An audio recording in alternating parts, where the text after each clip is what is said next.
413-তে ইমাম বাইহাকি আল মুতাফা 458 হিজরি তিনিও নিয়ে এসেছেন। আচ্ছা, তারপরে 5 নম্বর শাহরুসুন্নাহ আল বাগাবি 4th খণ্ডে 120 নম্বর পৃষ্ঠায় ইমাম মালিকের সূত্রে এই হাদিসটাকে তিনি নিয়ে এসেছেন। আরো যারা আপনারা দেখবেন মাদ্রাসাতে মিশকাত পড়তে হয়, না পড়লে কেউ তালিমি হতে পারে না। মিশকাত হাদিস নাম্বার 1302-এ আপনারা দেখতে পাচ্ছেন মুয়াত্তা মালিকের সনদ সহ এখানে মতনটাকে উল্লেখ করা হয়েছে। আর যারা দারসি নুসখা দেখতে চাচ্ছেন দেবন্দি থেকে প্রকাশনী, সেটা হচ্ছে প্রথম 115 নম্বর পৃষ্ঠায় লাইন নম্বর 9 থেকে 11-তে আপনারা দেখে নিতে পারবেন। আর এটা মিসকাতুল মাসাবি, যারা বাংলা দেখতে চান, অনেক বাংলা শ্রোতা আছে, আমার বক্তৃতার সত্যতা যাচাই করে নেবেন। মিসকাতুল মাসাবি হাদিস নাম্বার 1302-এ এটা আপনি পেয়ে যাবেন। এবং মুয়াত্তা মালিক যেটি ইসলামিক ফাউন্ডেশন থেকে বের হয়ে এসেছে প্রকাশনী, এটা হচ্ছে প্রথম খণ্ডে 171 পৃষ্ঠা রিয়াত নম্বর 4-এ। আমার এই দলিল আপনারা বাঙালি শ্রোতা যারা আছেন, যারা আরবি বোঝেন না, তাদের জন্য দিয়ে দিলাম, আপনারা দেখে নিতে পারবেন। চলুন এই হাদিসের প্রথম দেখেন, আমি যে হাদিস আমরা মতন থেকে স্পষ্ট প্রমাণ পেয়েছি যে ওমর বিন খাত্তাব উবাই বিন কাব তামিম আদ-দারিকে 11 রাকাত তারাবির নির্দেশ দিয়েছে। আলহামদুলিল্লাহ, কেস ইজ ক্লোজড, আমাদের পক্ষে এই দলিল আমরা পেশ করেছি। এখন হচ্ছে এই সনদ কি, চলেন সনদ আপনি স্ক্রিনে দেখতে পাচ্ছেন। আন মালিক আন মুহাম্মদ বিন ইউসুফ আন সাইদ বিন ইয়াজিদ, তারপরে ওমর ইবনে খাত্তাব। এই হাদিসের মধ্যে মাত্র 4টে রাবি পাচ্ছেন। এক হচ্ছে মালিক, ইমাম মালিক, মানে বুঝতে পারছেন, একবার দেখে নিন স্ক্রিনে। ইমাম মালিক, আলহামদুলিল্লাহ, ইমাম মালিক তো ইমাম মালিক, কে যারা করবে ইমাম মালিকের উপরে, আলহামদুলিল্লাহ। 2, তারপরে হচ্ছে মুহাম্মদ বিন ইউসুফ, ইনি একজন বিখ্যাত তাবেঈ। অনেক সাধারণ মানুষ তো মুহাম্মদ বিন ইউসুফকে না চিনতেও পারেন। তারপর 3 নম্বর রাবি আসছে কি সাইদ বিন ইয়াজিদ, আলহামদুলিল্লাহ, তিনি একজন সাহাবী। 4th রাবি, তিনি একজন সাহাবী, ওমর বিন খাত্তাব, আলহামদুলিল্লাহ। শুধু সাহাবী আর সাহাবী, আলহামদুলিল্লাহ, 2জন সাহাবী আর 2জন বড় ইমাম এই হাদিসটাকে রিওয়ায়াত করছে। চলেন আরেকটু দেখে নিই। আমরা শুধুমাত্র বুঝতে পারলাম এই দ্বিতীয় রাবি তাবেঈ যিনি মুহাম্মদ বিন ইউসুফ, ইনাকে আমরা সাধারণ মানুষরা চিনতে পারবো না। চলুন এই মুহাম্মদ বিন ইউসুফ ইনি কে, ইনাকে একবার দেখিয়ে আসি। চলেন, মুহাম্মদ বিন ইউসুফ আল মাদানী রাহিমাহুল্লাহ এমন একজন ব্যক্তিত্ব যা সহিহ বুখারীতে আলহামদুলিল্লাহ 105 খানা হাদিস মজুদ আছে। 105 খানা, আপনার স্ক্রিনে লক্ষ্য করছেন, হাদিস নাম্বার দিয়ে সার্চ করলে আপনারা দেখতে পাবেন। চলেন এরপর সনদ আবার দেখছেন, আন মালিক আন মুহাম্মদ বিন ইউসুফ আন সাইদ বিন ইয়াজিদ আন, তারপর ওমর ইবনে খাত্তাব। এই যে সনদটা ভালোভাবে দেখেন, আন মালিক আন মুহাম্মদ বিন ইউসুফ আন সাইদ বিন ইয়াজিদ। আবার দেখেন আন মুহাম্মদ বিন ইউসুফ আন সাইদ বিন ইয়াজিদ। শুধুমাত্র মুহাম্মদ বিন ইউসুফ যে সহিহ বুখারীর রাবি এমনটা নয়, বরং সহিহ বুখারীর মধ্যে আলহামদুলিল্লাহ কমপক্ষে 4টে হাদিস সেম এই চেনটা এসেছে। দেখেন সহিহ বুখারী হাদিস না 1858, হাদিস না 2824, হাদিস না 4062, কমপক্ষে 4টে হাদিস আছে আন মুহাম্মদ বিন ইউসুফ আন সাইদ বিন ইয়াজিদ, একদম পাশাপাশি আছে। শুধু মুহাম্মদ বিন ইউসুফ যে শুধুমাত্র তিনি যে বুখারীর রাবি এমনটা নয়, বরং সেম চেন যেটা মুয়াত্তা মালিকের 8 টাকাতে পক্ষে দলিল পেশ করেছি, একই চেন আলহামদুলিল্লাহ সহিহ বুখারীর মধ্যে মজুদ আছে কমপক্ষে 3টে, আরো সহিহ মুসলিম আপনারা চেক করলে পেয়ে যাবেন। আচ্ছা, এই হাদিসের সনদ পর্যালোচনা সংক্ষিপ্তভাবে করে দিই, যা আমরা দেখলাম এতক্ষণে। প্রথম পয়েন্ট দেখেন, সাহাবী থেকে সাহাবী কেন? ওমর বিন খাত্তাব, সাইদ বিন ইয়াজিদ, ওমর বিন খাত্তাবের আদেশ বর্ণনা করছে, দুজনই সাহাবী, আলহামদুলিল্লাহ। এটা মুহাদ্দিসদের ভাষাতে এই সনদকে বলা হয় সিলসিলাতুল জাহাব, মানে ইমাম মালিক তিনি হচ্ছে মুসান্নিফ গ্রন্থের, আর সাহাবী পর্যন্ত যেতে মাত্র একজন রাবী লেগেছে, মাত্র একজন, আর সে হচ্ছে মুহাম্মদ বিন ইউসুফ, যিনি সহিহ বুখারীর 105 খানা হাদিস বর্ণনা করেছেন। সহিহ মুসলিম আলহামদুলিল্লাহ আছে। তৃতীয়, এই সনদের যতজন রাবী আছে সবগুলো মাদানী, আলহামদুলিল্লাহ। ইমাম মালিক মদিনার ইমাম, আলহামদুলিল্লাহ। মুহাম্মদ বিন ইউসুফ একজন বিখ্যাত তাবী, ইনিও মাদানী, আলহামদুলিল্লাহ। তাহলে দেখছেন এখানে 3টে যে সাহাবী থেকে সাহাবী হাদিস বর্ণনা করছে, মাত্র একটা রাবী দিয়ে একদম সাহাবী ওমর বিন খাত্তাব পর্যন্ত পৌঁছে যাচ্ছে, আলহামদুলিল্লাহ। এটা যে সিলসিলাতুল জাহাব তথা গোল্ডেন চেন। এরপরে চলেন, আচ্ছা আমার স্লাইডে 1 সেকেন্ড,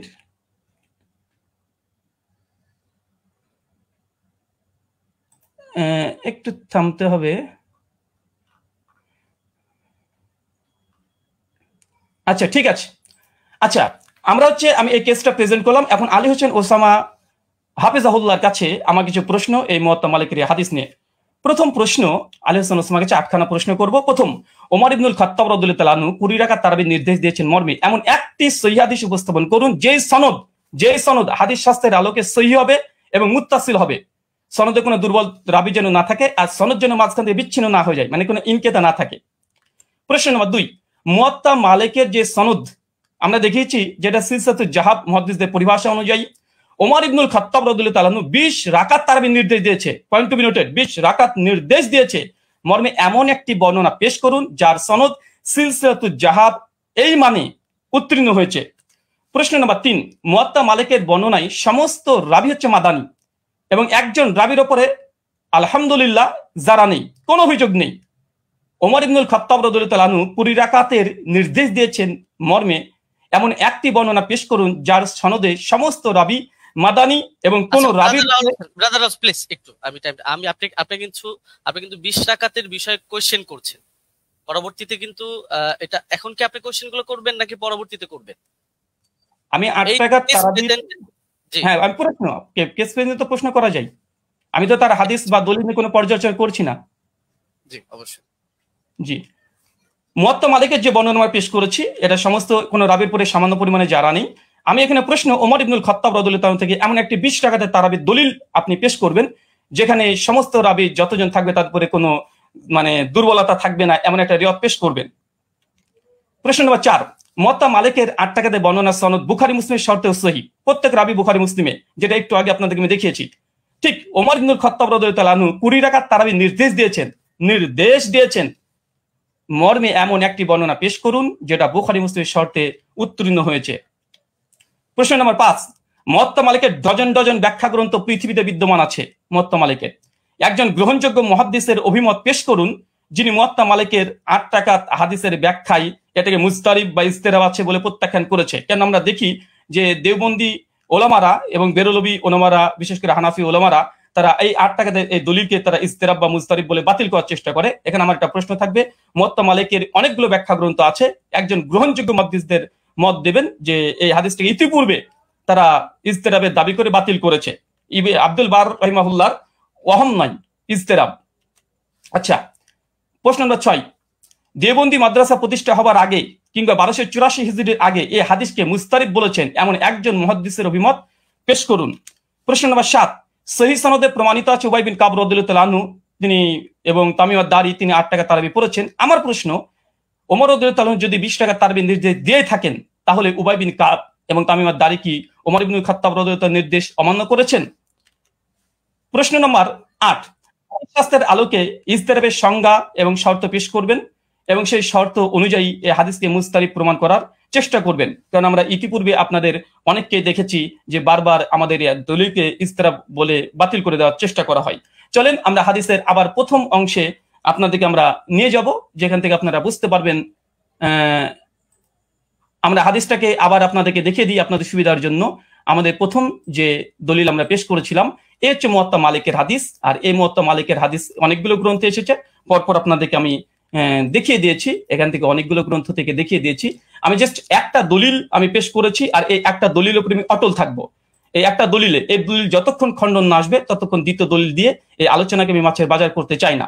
তাই এই সনদটাকে বারবার দেখবেন, আন মালিক আন মুহাম্মদ বিন ইউসুফ আন সাইদ বিন ইয়াজিদ, তারপর ওমর ইবনুল খাত্তাব। মাত্র ইমাম মালিক তো ইমাম মালিক রাহিমাহুল্লাহ আলহামদুলিল্লাহ, মুহাম্মদ বিন ইউসুফ তিনি একজন বিখ্যাত তাবেঈ যার 105 খানা হাদিস আছে।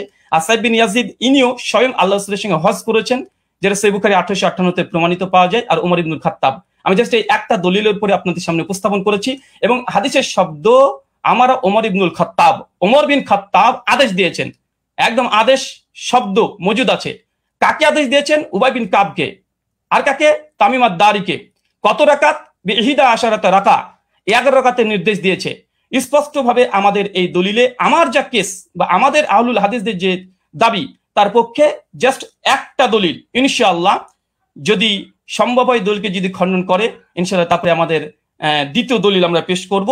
কেননা আলোচনার মধ্যে অনেক বেশি দলিল দিয়ে গেলে, কারণ আমাদের আলোচনা যেহেতু এখানে পর্যালোচনা, এটা ডিবেট নয়। ডিবেট হলে আমি অনেক কিছু করতে পারতাম, কিন্তু আমি যেহেতু ওস্তাদজির সঙ্গে একমত হয়ে এসেছি তাই আমি তেমন কিছু মানে অনেক কথাই বলার ইচ্ছা থাকলে আমি বলবো না এখানে, কারণ আমি শেখকে বা ওস্তাদকে অনেক সম্মান দিই এবং ভালোবাসা তার প্রতি আমার অনেকগুলো আছে।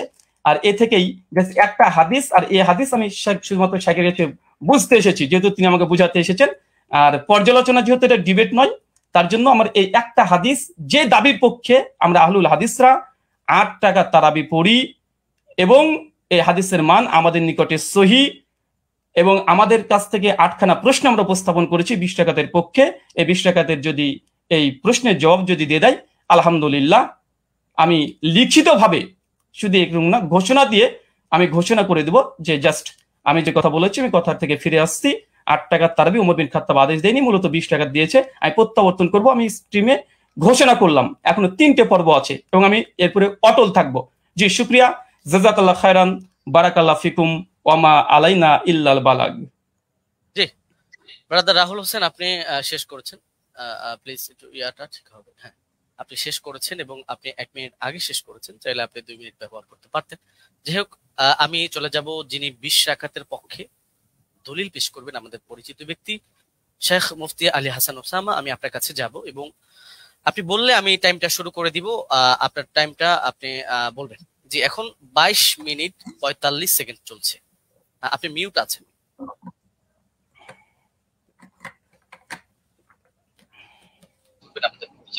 জি, শেখ মুফতি আলী হাসান ওসামা, আমি আপনার কাছে যাব এবং আপনি বললে আমি টাইমটা শুরু করে দিব। আপনার আওয়াজ শোনা যাচ্ছে, আপনার পাশে একটা ফোন চলছে, ফোনটা একটু অফ করুন, আপনি মিউট আছেন বা অন্য কোনো ডিভাইস চলছে। আওয়াজ কি শুনতে পাচ্ছেন? আমার আওয়াজ শুনতে পাচ্ছি। মুফতি আলী হাসান ওসামা, আমি আপনার কাছে যাব এবং আপনি বললে আমি, আপনি কি শুনতে পাচ্ছেন আমাদের? এখন আপনাকে শোনা যাচ্ছে, আপনাকে এখন শোনা যাচ্ছে। জি, ধন্যবাদ। শুরু করতে পারেন। জি, শুরু করতে পারেন। হ্যাঁ, 23 মিনিট 40 সেকেন্ড থেকে আপনার স্টার্ট। জি, হামিদান ওয়া মুসাল্লিয়ান ওয়া মুসাল্লিমা আম্মা বা'দ। আমরা মূল আলোচনায় চলে আসি কোনো ধরনের ভূমিকা ছাড়া, যেহেতু এটা কেস প্রেজেন্ট পর্ব। এখানে আমরা আমাদের দাবি উত্থাপন করব, আর ব্রাদার রাহুলের দাবি নিয়ে আমরা পরবর্তী খণ্ডন পর্বের মধ্যে বিস্তারিত আলোচনা করবো ইনশাআল্লাহ। তো ওমর রাদিয়াল্লাহু তাআলা আনহু কত রাকাত তারাবির আদেশ করেছিলেন এ নিয়ে আমরা শুরুতে দাবি করে এসেছি যে তিনি এর পক্ষে আমরা আমাদের প্রমাণ উপস্থাপন করছি। মুসান্নাফ ইবনে আবি শাইবা গ্রন্থ হাদিস নম্বর 7682। এতে সহিহ সনদের মধ্যে আছে হাদাসানা ওয়াকিউন আন মালিক ইবনে আনাস আন ইয়াহইয়া ইবনে সাঈদ أن عمر بن الخطاب رضي الله عنه أمر رجلا يصلي بهم 20 ركعة।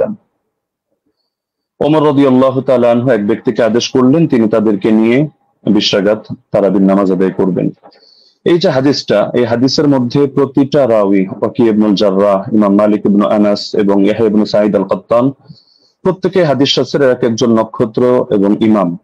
তো সুতরাং এই হাদিসের রাওয়ীদেরকে নিয়ে এখানে কোনো বিতর্কের কোনো সুযোগ নেই, প্রত্যেকে নির্ভরযোগ্যতার মানে শতভাগ উত্তীর্ণ।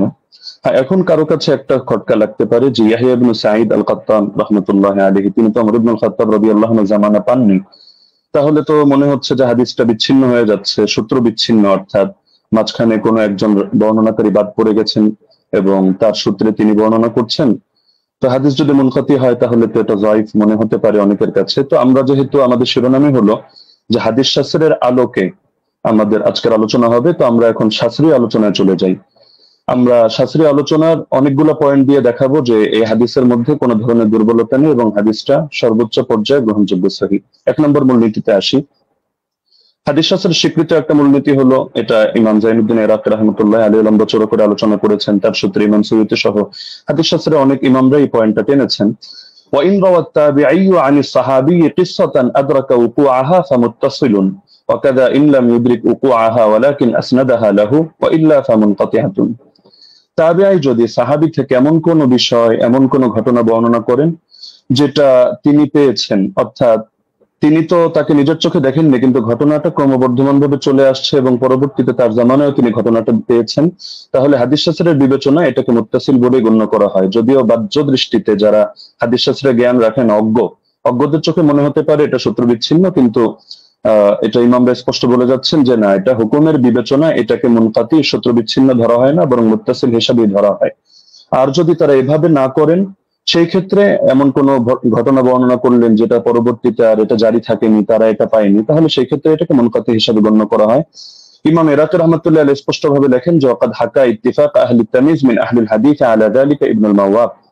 ইমাম ইবনুল মাওয়াক এই ব্যাপারে মুহাদ্দিসদের মধ্য থেকে যারা বিশ্লেষক তাদের ঐকমত্য বর্ণনা করেছেন। এটা তামহিদ প্রথম খণ্ড 26 নম্বর পৃষ্ঠায় আছে, উলুমুল হাদিস 26 নম্বর পৃষ্ঠায় আছে, 62 নম্বর পৃষ্ঠা, শারহুত তাফসির প্রথম খণ্ড 223, তাদরিবুর রাওয়ী প্রথম খণ্ড 249। যার কারণে শেখ সালেহ আল মুনাজ্জিদ, আল্লাহ তাআলা তাকে অতি দ্রুত কারামুক্তি করুন, সালাফিদের বড় শেখ, তিনি তার ইসলামকে ওয়েবসাইটের মধ্যে এই বিষয়ে মন্তব্য করেছেন এটা প্রশ্ন নম্বর ৮২,১৫২ অধীনে আপনারা পেয়ে যাবেন। وبمجموع هذه الروايات يتبين أن ال20 ركعة كانت هي السنة الغالبة على التراويح في زمن عمر بن الخطاب رضي الله عنه، ومثل صلاة التراويح أمر مشهور يتناقله الجيل وعامة الناس، ورواية يزيد بن رومان ويحيى القطان يعتبر بهما وإن كان لم يدرك عمر، فإنهما ولا شك تلقياه عن مجموع الناس الذين أدركوهم، وذلك أمر لا يحتاج إلى رجل يسنده فإن المدينة كلها تسنده। পুরো এবারটা আমি শুনিয়ে দিলাম, যার মূল সারমর্ম এটাই দাঁড়াচ্ছে যে যদিও ইয়াহিয়া আল কাত্তান এবং ইয়াজিদ ইবনে রুমান সরাসরি ওমর রাদিয়াল্লাহু আনহু সাক্ষাৎ পাননি, কিন্তু এটা হাদিসের বিশুদ্ধতার মধ্যে কোনো সমস্যা হবে না, এটাকে বিচ্ছিন্ন ধরা হবে না, কারণ এটা তারা এই পরিমাণ বিপুল পরিমাণ মানুষ থেকে এটা তারা লাভ করেছেন এই সংক্রান্ত বর্ণনা, যারা সরাসরি ওমর থেকে এটা দেখেছেন।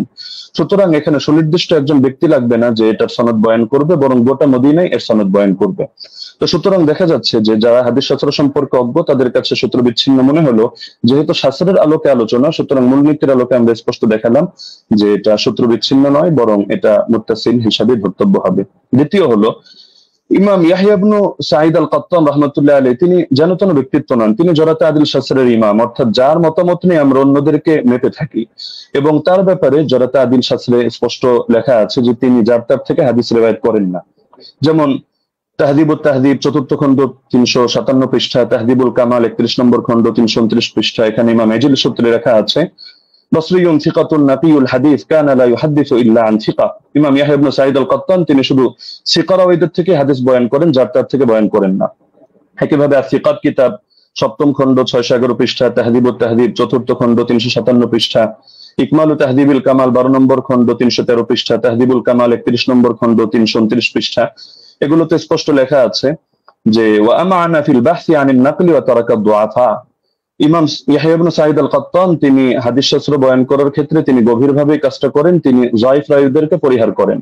একইভাবে ইমাম আহমদ বিন হাম্বলের একাধিক মত আমরা বর্ণনা করতে পারবো এই ক্ষেত্রে, যেমন আল জারহ ওয়াত তা'দীল ইবনে আবি হাতিম ১ম খণ্ড ২৩২ পৃষ্ঠা, সেখানে ইমাম আহমদ বিন হাম্বল সূত্রে আছে, তিনি বলেছেন মা রাআইনা মিসলা ইয়াহইয়া ইবনে সাঈদ ফি হাদা শা'n ইয়ানি ফি মারিফাতিল হাদিস ওয়া রুওয়াতিহি ওয়া কানা সাহিব হাদা শা'n। আমরা ইয়াহইয়া ইবনে সাঈদের মতো ব্যক্তি এই শাস্ত্রে দেখিনি, অর্থাৎ হাদিস জানা এবং হাদিসের বর্ণনাকারীদের ব্যাপারে জানা, তিনি এই ব্যাপারে বিশেষ পাণ্ডিত্যের অধিকারী ছিলেন। এরকম আরো বহুত মতামত দেখানো সম্ভব, যেমন তিনি অন্যত্র এটাও আছে, তিনি বলেন আল জারহ ওয়াত তা'দীল ইবনে আবি হাতিম ১/২৩২ পৃষ্ঠায় এই মন্তব্য আছে যে কানা ইয়াহইয়া আবসারাহুম বির-রিজাল ওয়া আনকাহুম হাদিসা। ইয়াহইয়া রিজাল সম্পর্কে সবচেয়ে বেশি সূক্ষ্মদর্শী এবং তিনি হাদিসগুলো খুব স্বচ্ছভাবে বর্ণনা করে থাকেন। তো সুতরাং তিনি যার তার থেকে হাদিস বর্ণনা করবেন না, এটা স্পষ্ট বিষয়, এবং এখানে তো যার তার থেকে করার প্রশ্নই আসছে না, কারণ এখানে যেহেতু গোটা মদিনাবাসী এই ব্যাপারে প্রত্যক্ষ সাক্ষী। ৩ নম্বরে যদি আমরা তর্কের খাতিরে এটাকে মুরসাল বলিও, তবু এই জাতীয় মুরসালরা সকলের মতে গ্রহণযোগ্য। যেমন হাফিজ ইবনুল কাইয়িম রাহিমাহুল্লাহর স্পষ্ট মন্তব্য আছে জাদুল মাআদ কিতাবে ১ম খণ্ড ৩৬৭ নম্বর পৃষ্ঠায়, والمرسل إذا اتصل به عمل وعضده قياس أو قول صحابي أو كان مرسله معروفا باختيار الشيوخ ورغبته عن الرواية عن الضعفاء والمتروكين ونحو ذلك مما يقتضي قوته عمل به। মুরসালের সঙ্গেও যদিও আমরা এটা মুরসাল বলছি না, তবে তর্কের খাতিরে যদি এটাকে মুরসাল ধরিও, সেই ক্ষেত্রে মন্তব্যটা উল্লেখ করছে যে মুরসালের সঙ্গে যদি আমল যুক্ত হয়, অর্থাৎ উম্মত এভাবে আমল করে, অথবা তিনি আরো পয়েন্ট আনলেন যে যদি এখানে মুরসালটা যার থেকে এসেছে, অর্থাৎ মুরসিল যিনি, তিনি যদি এ ব্যাপারে পরিচিত হন যে তিনি শায়খ খুব সুন্দরভাবে নির্বাচন করেন এবং বর্ণনা করার ক্ষেত্রে যায়িফ রাওয়ী মাতরুক রাওয়ীদেরকে তিনি পরিহার করে চলেন, তাহলে সেই ক্ষেত্রে মুরসালের আলোকে আমল করা হবে, এবং এটা ফুকাহায়ে কেরামের নিকট গ্রহণযোগ্য মূলনীতি। আল ইহকাম ফি উসুলিল আহকাম আমিদের কিতাবের মধ্যে স্পষ্ট আছে যে জাতীয় মুরসাল এটা ফাকাবিলাহু আবু হানিফা ওয়া মালিক ওয়া আহমদ ইবনে হাম্বল ফি আশহারি রিওয়ায়াতাইন আনহু। ইমাম আবু হানিফা গ্রহণ করেন, ইমাম মালিক গ্রহণ করেন, ইমাম আহমদ বিন হাম্বলের একটা প্রসিদ্ধ মত যেটা তার আলোকে দেখা যায় তিনিও গ্রহণ করেন। ঈসা ইবনে আবান রাহিমাহুল্লাহ তিনি একটু ভাগ করেন, তিনি শুধু فصل عيسى بن أبان فقبل مراسيل الصحابة والتابعين وتابعي التابعين ومن هو من أئمة النقل مطلقا دون من عدا هؤلاء। তিনি সাহাবীদের মুরসাল গ্রহণ করেন, তাবেঈদেরটা করেন, তাবেঈদেরটা করেন, এবং যারা হাদিস শাস্ত্রের ইমাম তাদেরটা করেন, অন্যদেরটা করেন না। এটা মেনে নিলেও সমস্যা নেই, কারণ ইমাম ইয়াহইয়া আল কাত্তান তিনি হাদিস শাস্ত্রের ইমাম, তিনি যে ক্যাটাগরি বর্ণনা করেছেন এই ক্যাটাগরির মধ্যে আছেন। আর ইমাম শাফিঈর মত প্রসিদ্ধ, এটা আল ইহকাম কিতাবের মধ্যে আছে, একইভাবে নুজহাতুন নাজার ফি তাওদীহ নুখবাতিল ফিকার সেখানেও আছে।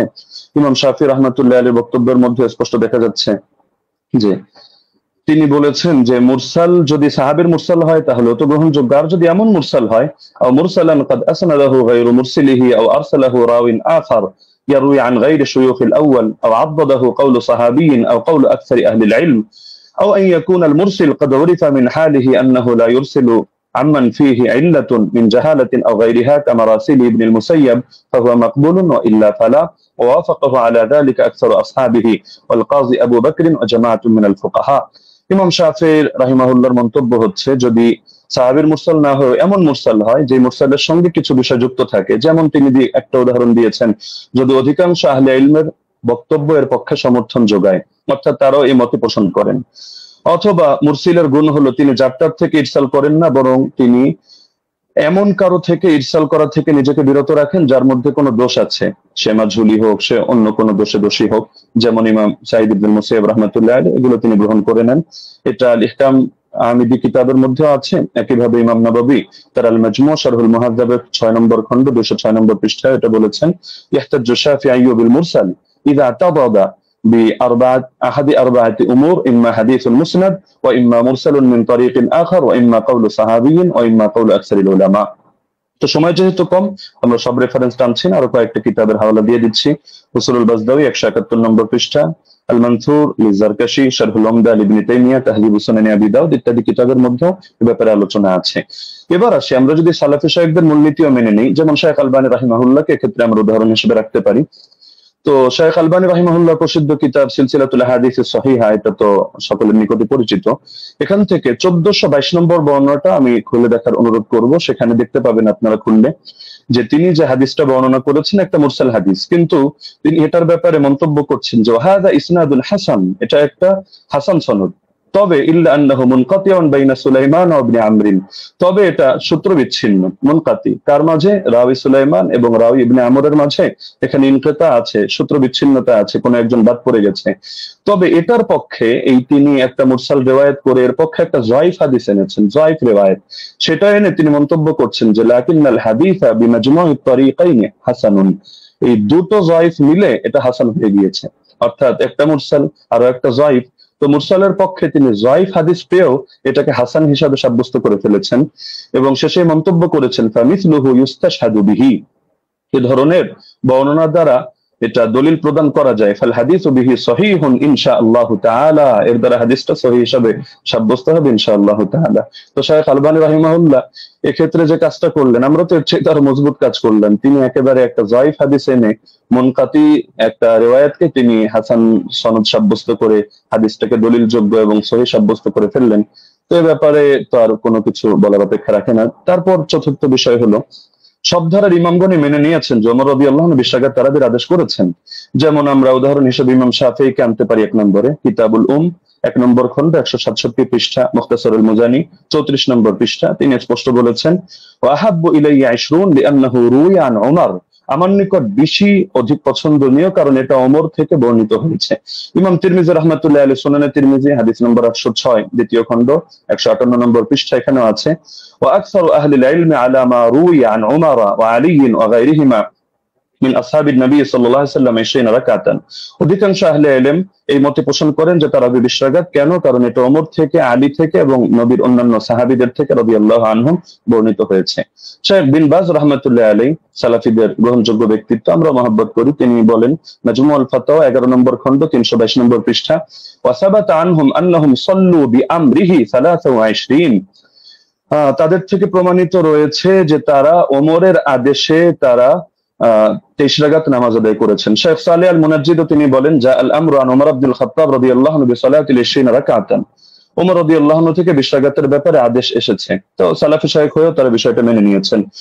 তো এর পক্ষে আরো কিছু প্রাসঙ্গিক বর্ণনা আছে যেটা শেখ সালেহ আল মুনাজ্জিদ তার islamqia.com এর মধ্যে অন্যান্য বর্ণনাগুলো এর পক্ষে প্রমাণ হিসেবে নিয়ে এসেছেন।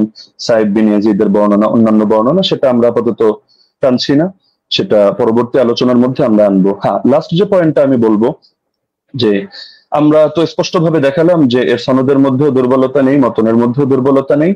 আর ইমামরা তো স্পষ্টভাবে বলে গিয়েছেন, যেমন খতিব বাগদাদী রাহমাতুল্লাহ আলাইহি এবং হাফিজ ইবনুল কাইয়িম রাহিমাহুল্লাহ বলে গিয়েছেন কোন হাদিসের উপর যদি উম্মতের আমল থাকে, আল ফাকি ওয়াল মুতাফাক্কি 1 নম্বর খণ্ড 473 পৃষ্ঠা, আর রূহ 21 নম্বর পৃষ্ঠা, তাহলে সেই হাদিসটা অবশ্যই গ্রহণযোগ্য হবে। এক্ষেত্রে আরো স্পষ্ট বক্তব্য আমরা ইমাম সুয়ুতিরটা উল্লেখ করি, তিনি তাদরিবুর রাওয়ী কিতাবের মধ্যে এনেছেন 34 নম্বর পৃষ্ঠা, ইহকামু লিল হাদিস বিসিহহা, হাদিসের ব্যাপারে সহিহ হওয়ার হুকুম দেওয়া হবে ইযা তালাক্কাহু আন-নাসু বিল কবুল, যখন উম্মত সেটাকে কবুল করে নিবে এবং সেটা গ্রহণ করবে। ওয়া ইল্লাম ইয়াকুন লাহু ইসনাদুন সহিহ, এমনকি যদি তার সহিহ সনদ নাও থাকে তবুও হাদিসটা গ্রহণযোগ্য হবে। এমনকি হাফিজ ইবনে হাজার আসকালানী রাহমাতুল্লাহ আলাইহি আন-নুকাত আলা কিতাবি মুকদ্দিমাত ইবনে সালাহর মধ্যে স্পষ্ট এনেছেন। এটা আপনারা আন-নুকাত আলা কিতাব ইবনে সালাহর মধ্যে প্রথম খণ্ড 494 495 পৃষ্ঠায় পাবেন যে মিন জুমলাতি সিফাতিল কবুল আল্লাতী লাম ইয়াতাআররাজ লাহা শাইখুনা ইয়াকসিদু জাইনাদ্দিন আল-ইরাকি আন ইয়াত্তাফিক আল-উলামা আলা আল-আমাল বিমাদলুল হাদিস ফাইন্নাহু ইউকবালু হাত্তা ইয়াজিব আল-আমালু বিহি ওয়া ক্বাদ সাররাহা বিযালিকা জামাআতুন মিন আইম্মাতিল উসুল। হাদিস গ্রহণযোগ্য হয় যে সমস্ত গুণের কারণে, এর অন্যতম একটা গুণ হলো যে আলেমরা এই হাদিসের বক্তব্যের আলোকে আমল করার ব্যাপারে একমত হয়ে যান। তো এরকম যদি হয় তাহলে সেই হাদিসটা অবশ্যই কবুল হয় এবং তার দ্বারা আমল করা আবশ্যক হয়ে যায়। এটা হাদিসের মূলনীতি সংক্রান্ত আলোচনা যারা করেছেন যে ইমামরা, তারা স্পষ্টভাবে এই ব্যাপারে বক্তব্য দিয়েছেন। তো এটা হাফিজ ইবনে হাজার আসকালানী রাহমাতুল্লাহ আলাইহির বক্তব্য। তো আলোচনা আরো দীর্ঘ করা যেত, বাকি সময় যেহেতু সংক্ষিপ্ত, আমরা যে পয়েন্টগুলো টানলাম, তো ব্রাদার রাহুলের মধ্যে থেকে কোনো একটা পয়েন্ট টেনে তিনি যদি দেখাতে পারেন যে না এই শাস্ত্রের এই মূলনীতিগুলো ভুল বা এর আলোকে এটা প্রমাণিত হয় না, তাহলে আমরা তার প্রতি কৃতজ্ঞ থাকবো যে হাদিস শাস্ত্রের নতুন আরেকটা জিনিস অ্যাড হলো। তো সুতরাং আমরা শাস্ত্রের আলোকে দেখিয়ে দিলাম যে না, ইমাম ওমর রাদিয়াল্লাহু তাআলা আনহু তিনি বিশ্বরাগের তারাবির আদেশ করেছেন। জাযাকুমুল্লাহু খাইরান। জি, আপনাকে অনেক অনেক ধন্যবাদ মুফতি আলী হাসান ওসামা, আপনি যথাসময় শেষ করেছেন। বাদ বাকি আমি এখানেও বলে দিই যে 10 সেকেন্ড আমাদের কস হয়েছে, 10 সেকেন্ড ওসামা সাহেব বেশি পেয়েছেন। বাদ বাকি আমাদের এটা নিয়ে কোনো সে নেই আশা করি। যাই হোক, আমরা এখন যাব খণ্ডন পর্বে, এবং খণ্ডন পর্বে প্রথম 15 মিনিট আলোচনা করবেন মুহতারাম ব্রাদার রাহুল হোসেন, এবং আমি আপনার কাছে যাব, আপনি বললে আমি আপনার টাইমটা শুরু করব। আপনি মিউট হয়ে আছেন। জি, একটা স্লাইড আমি পাঠিয়েছি, এটা শো করতে হবে।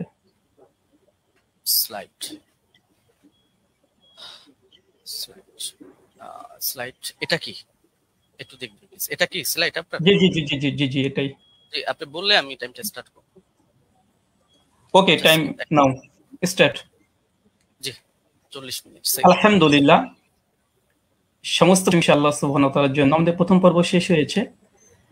তো মূল বিষয় হচ্ছে, এতক্ষণ আপনারা দেখলেন যে আমাদের উস্তাদজি তিনি তার প্রেজেন্টেশনে 20 টাকার তারাবির পক্ষে তিনি দলিল উপস্থাপন করেছেন। তবে আমি হতাশ এই জন্য হয়েছি যে 8 টাকাতের পক্ষে আমরা যে হাদিসটা পেশ করেছি মুয়াত্তা মালিক থেকে, মাত্র 4টে সনদের মধ্যে না কোনো দুর্বলতা আছে, না সনদের মধ্যে কোনো রাবির উপরে আপত্তি আছে, না সনদের মধ্যে কোনো ইনকেতা সূত্র বিচ্ছিন্ন হয়েছে। এবং আমি ওস্তাদজিকে আমার 8টা প্রশ্নের মধ্যে 5 নম্বর প্রশ্ন ছিল এইটা, যে এমন একটি দলিল পেশ করবেন যেখানে সূত্র কোনো ছিন্ন হয়নি, বিচ্ছিন্ন হয়নি, ইনকেতা নেই, সনের মধ্যে কোনো মুনকাতি কোনো সনদ পেশ করবেন না। দুর্ভাগ্যজনক হলে সত্য কথা, আজকে তিনি প্রথম যে দলিলটা পেশ করেছেন, তিনি একটা মুনকাতি একটা দলিল পেশ করেছেন, সূত্র বিচ্ছিন্ন একটা দলিল পেশ করেছেন। এবং এখানে ইয়াহইয়া সাইদ আল কাত্তান থেকে যে রাত পেশ করেছে মুসান্নাফ ইবনে আবি শাইবা থেকে আপনারা দেখেছেন। তো এখানে মুসান্নাফ ইবনে আবি শাইবাতে ইয়াহইয়া সাইদ আল কাত্তান তিনি দাবি করছেন বা বলছেন ইবনে ইয়াজিদ থেকে যে ওমর রাদিয়াল্লাহু তাআলা জামানায় 20 টাকা তারাবির আদেশ দিয়েছে। আমার প্রশ্ন আবারও 9 নম্বর প্রশ্ন একটা যোগ হয়ে গেল, কাকে আদেশ করেছে, কাকে নাম বলতে হবে। মুয়াত্তা মালিকের রিওয়ায়াতে পরিষ্কারভাবে আছে কাকে আদেশ করেছিলেন। 8 টাকাতের পক্ষে ওমর বিন খাত্তাব, সেটা হচ্ছে উবাই বিন কাব আর তামিম আদ-দারিকে। উস্তাদজি যে 20 রাকাতের আদেশের ওমর বিন খাত্তাব থেকে নিয়ে এসেছে, প্রথমটা সনদটা ইনকেতা আছে, সূত্র বিচ্ছিন্ন। ওমর বিন খাত্তাবের রাদিয়াল্লাহু তাআলা জামানা পর্যন্ত ইয়াহইয়া সাইদ আল কাত্তান তিনি পান নাই। আর দ্বিতীয়ত এই হাদিসের মধ্যে আমার প্রথম আর একটা প্রশ্ন যুক্ত হয়ে যায় যে এখানে কাকে নির্দেশ দিয়েছে, কোন সাহাবীকে, সাহাবীর নাম বলতে হবে। এই পয়েন্টটাকে নোট করে আমি রিবাটল সেশনে উস্তাদজির কাছে জবাব আমি আশা করছি। আমি অবাক হয়েছি, দ্বিতীয় অবাক হচ্ছে এটা যে আমার উস্তাদজি তিনি হাদিসটা মুরসাল হকে অস্বীকার করলেন, এবং তিনি সঙ্গে সঙ্গে কথা বললেন যারা মুরসাল বলে তারা নাকি জ্ঞান পাপী বা জ্ঞান স্বল্প বুদ্ধি যারা আছে তারাই নাকি এই হাদিসটাকে ইনকেতা বলে। চলেন এই হাদিসের প্রথমত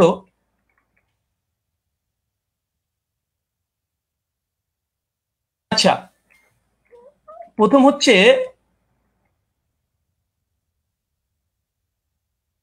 যে দলিলটা পেশ করেছেন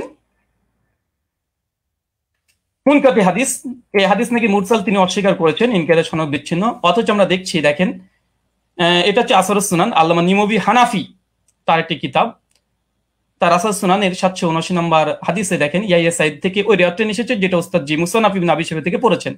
হাদিসটা নিয়ে আসার পরে বলছে ও ইসনাদুহু মুরসাল, তিনি পরিষ্কার দাবি করছেন যে এই সনদ হচ্ছে ইনকেতা ঘটেছে, সনদের মধ্যে বিচ্ছিন্ন ঘটেছে। ইয়াহিয়া সাইদ আল কাত্তান রাহিমাহুল্লাহ তিনি ওমর বিন খাত্তাবের জামানা পাই নাই, আর তিনি এটাকে পুরোটাকে অস্বীকার করে দিলেন। আমি এটা খুব আশ্চর্য হয়েছি। তারপরে যদিও তিনি এখানে কবিন শব্দটা লিখে দিয়েছেন যে যদিও মুরসাল সূত্র বিচ্ছিন্ন তবে নাকি শক্তিশালী। আর একটা প্রশ্ন যুক্ত হয়ে গেল, উস্তাদজিকে বলবো হাদিস সহিহ হওয়ার জন্য কয়টা শর্ত? সমস্ত মুসলিম উম্মার ইজমা আছে হাদিস সহিহ হওয়ার জন্য 5টা শর্ত, এবং প্রথম যে শর্ত সে হচ্ছে সনদ মানে একদম মুত্তাসিল হতে হবে, সনদের মধ্যে কোনো যেন বিচ্ছিন্নতা না ঘটে, কোনো ইনকেতা না ঘটে, সূত্র যেন বিচ্ছিন্ন না হয়। এর যে হাদিস সহিহ হওয়ার জন্য এটা হচ্ছে ইজমাই শর্ত। সে হানাফি বলেন, আহলে হাদিস, শাফি, মালিকি যেই বলেন, সমস্ত উম্মত একমত হাদিস 5টা শর্তে সহিহ হয়। প্রথম শর্ত হচ্ছে ইত্তেসাল হতে হবে, মুত্তাসিল হতে হবে, সনদ যেন একদম কোনো মাঝখান থেকে চেঞ্জ যেন ব্রেক না করে। অবাক হলাম, তিনি এই হাদিস একটা মুরসাল হাদিস তিনি নিজে প্রথমে স্বীকার করে নিয়েছেন কয়েকবার, আবারও স্বীকার করতেও যাচ্ছেন না। অথচ এখানে আসরুস সুনানে আল্লামা নিমবি হানাফি রাহিমাহুল্লাহ তিনি পরিষ্কার দাবি করে নিয়েছেন এই হাদিসের মধ্যে ইনকেতা ঘটেছে, এটা মুরসাল হাদিস, সূত্র বিচ্ছিন্ন হাদিস, তবে কওয়িন, তবে সনদের যে রাবিগুলো আছে এরা শক্তিশালী। হাদিস সহিহ হওয়ার জন্য যেহেতু রিজাল শাস্ত্রের আলোকে এবং হাদিস শাস্ত্রের আলোকে আমাদের দলিল উপস্থাপন করতে হবে, তো হাদিস সহিহ হওয়ার জন্য ওস্তাদ দেখেছে আমার জানার জন্য প্রশ্ন, বিনয়ের সঙ্গে প্রশ্ন, মানে মুত্তাসিল হওয়া এটা শর্ত কি? শর্ত একটু জানাবেন 5টা শর্তের মধ্যে। আর এই সনদের মধ্যে যে মুত্তাসিল, এই সনদের মধ্যে বিচ্ছিন্নতা ঘটেনি, এটা প্রমাণ পেশ করবেন। চলুন, এই দেখেন ইয়াহিয়া সাইদ আল আনসারীর এই বর্ণনাকে বাংলাদেশের জগৎ বিখ্যাত আমাদের আলী হোসেন ওসামা জিরো ওস্তাদ জি হবে আমার জানা মতে, না হলেও রুহানি উস্তাদ হবে। দলিল ও নামাজের মাসাল এই বইটা মোটামুটি 4 জন আলেম মিলে লিখেছে, এক মৌলানা তামিদুল মাওলা, আব্দুল মালিক সাহেব, আব্দুল মতিন সাহেব এবং আবু আকাস মৌলানা, 4 জন মিলে বইটাকে রচনা করেছে। এই তারাবির মাসালাতে 410 নম্বর এবং 411 নম্বর পৃষ্ঠাতে এই দলিলটা নিয়ে এসেছে। নিয়ে আসার পরে এই দলিলটাকে সামনে রেখে তিনি বলছেন যে মুসান্নাফের এই দলিলটা, এই বর্ণনাটির সনদ সহি, তবে ইয়াহিয়া সাইদ যেহেতু হযরত ওমরের যুগ পাননি, আবার কার কাছ থেকে শুনেছেন তাও বলেনি, এই কারণে এটিকে মুনকাতি সূত্র বিচ্ছিন্ন বলা হয়। তার মানে আমাদের 4 জন সহ লেখা দলিল সহ নামাজের মাসাল এ বইটা, মানে আমরা 5 জনের মত পেয়ে গেলাম মোটামুটি, যে হানাফি ভাইদের এবং দেওবন্দীদের ঘটনারই এই সনদকে মুনকাতি সূত্র বিচ্ছিন্নটা স্বীকার করে নিয়েছে। যদি এরা যদি মূর্খ হয়, আল্লাহু আলম বিসব হতে পারে, আমি এখানে কোনো কমেন্ট করব না। তারপরে তিনি ওসামা উস্তাদজি তিনি যে কথাগুলো বলেছেন টেনে হিসড়ে হাদিসটাকে আবার মানে হাসান করার চেষ্টা করছে। তো মূল কথা সনদের মধ্যে বিচ্ছিন্নতা ঘটেছে এবং হাদিসটার মধ্যে ইনকেতা ঘটেছে। আর বারবার উস্তাদজি বলছে হাদিসটা মুরসাল, আসলে হাদিসটা মুরসাল না মুনকাতি, কারণ এই হাদিসটা মুরসাল হলে নবীর দিকে নিসবত হতো, যখন নবীর দিকে নিসবত না, এটা ওমরের দিকে নিসবত হয়েছে যে ওমর আদেশ করেছে, তা হাদিসটা মুরসাল নয়, বরং এখানে ইনকেতা বলাটাই বেশি যৌক্তিক, মুনকাতি এই হাদিস। তার জন্য এখানে আরেকটা পয়েন্ট দেখে নিন, মুনকাতি হাদিসের ব্যাপারে উস্তাদজি অনেকগুলোই দলিল উপস্থাপন করলেন এবং বিভিন্ন আলেমদের ফতোয়া তিনি নকল করে বোঝানোর চেষ্টা করছিলেন বারবার, যে দেখেন মুনকাতি হাদিসকে অনেকে হাদিসে বা মুরসাল হাদিসকে অনেকেই সহি বলার চেষ্টা করছে, এমনকি শেখ আলবানিও বলার চেষ্টা করেছে, তিনি দলিল উপস্থাপন করেছেন। দেখেন এটা তাইসুল মুস্তাহুল হাদিস, এটা হানাফি আলেম সকলেই মানে, এটা বাংলাদেশ থেকে কওমি ঘরানার তারাই ছাপিয়েছে বইটা, রকমারিতে অ্যাভেলেবেল পেয়ে যাবেন। এখানে দেখেন মুনকাতি হাদিসের উদাহরণ একটা দেওয়ার পরে বলছে মুনকাতি হাদিসের হুকুম কি, বলছে উলামায়ে কেরাম এ বিষয়ে একমত, মানে ইজমা দাবি করছে। বিলুপ্ত রাবি অবস্থা অজ্ঞতা থাকার কারণে মুনকাতি হাদিস জয়ীফ হিসেবে গণ্য।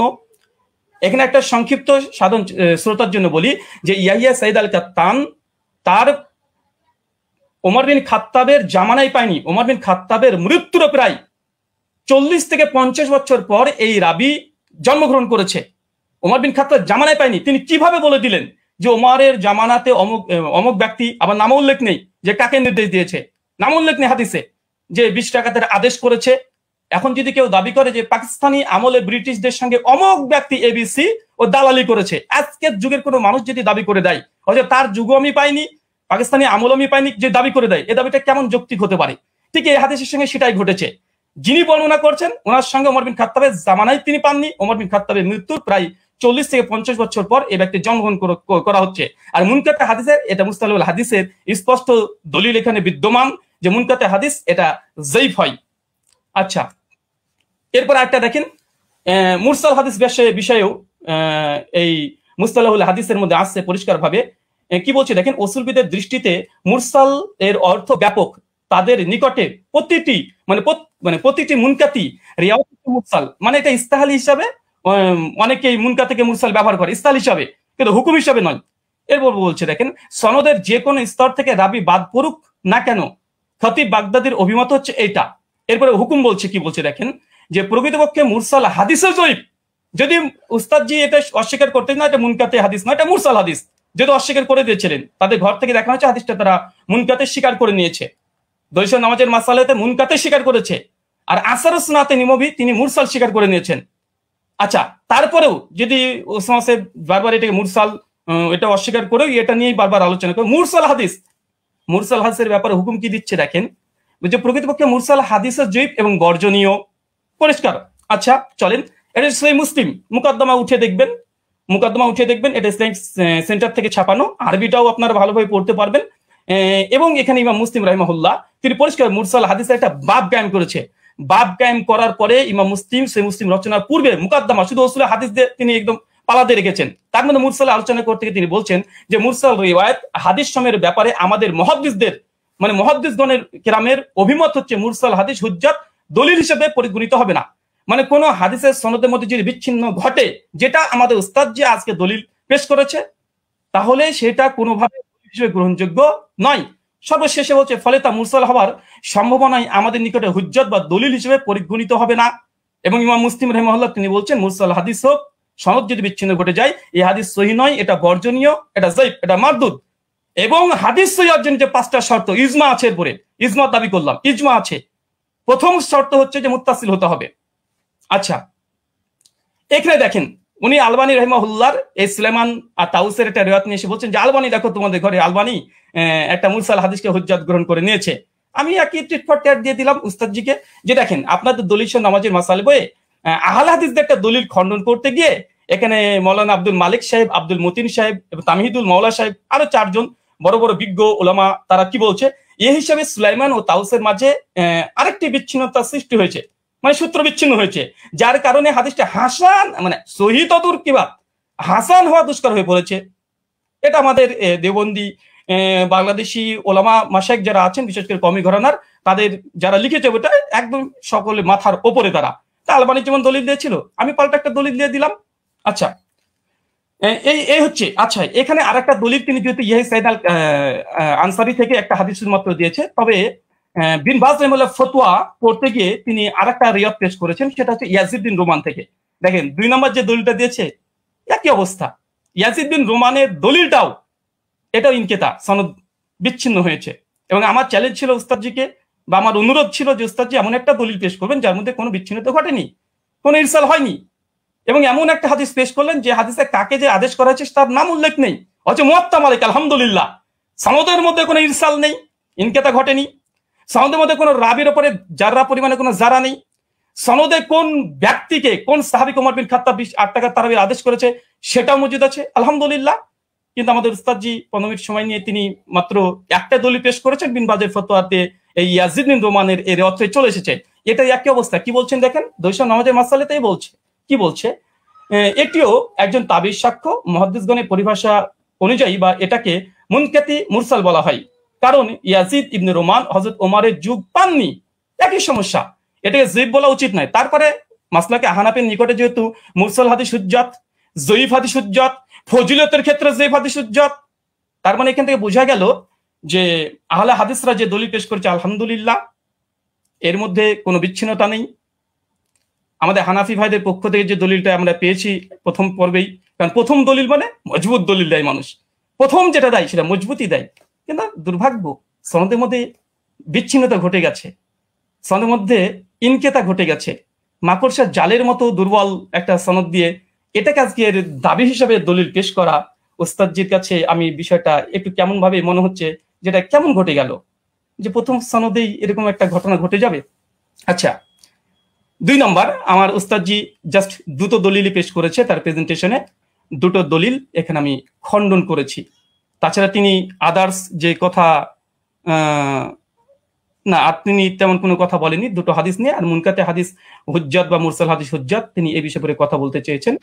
আমিও দেখিয়েছি যে ইমাম মুসলিমের নিকটে মুরসাল মুনকাতে হাদিস মানে গ্রহণযোগ্য নয়। তাছাড়া দলিল সহ নামাজের মাসালাতে স্বয়ং আব্দুল মতিন সাহেব একটা সূত্র বিচ্ছিন্ন হওয়ার কারণে আহলেসের একটা দলিলকে বাতিল ঘোষণা করে দিয়েছে, হাসান হওয়া দুষ্কর বলে দিয়েছে। আর তৃতীয়ত মুস্তালাহুল হাদিসের গ্রন্থে যেগুলো লেখা আছে যে মুনকাতে হাদিস বা মুরসাল হাদিস সূত্র বিচ্ছিন্নতা হওয়ার কারণে কার কাছ থেকে শুনেছে এটা যেহেতু আমাদের কাছে জানা নেই, এই জন্য এই হাদিসটা মুহাদ্দিসদের নিকটে এটা যায়িফ, এটা মারদুদ।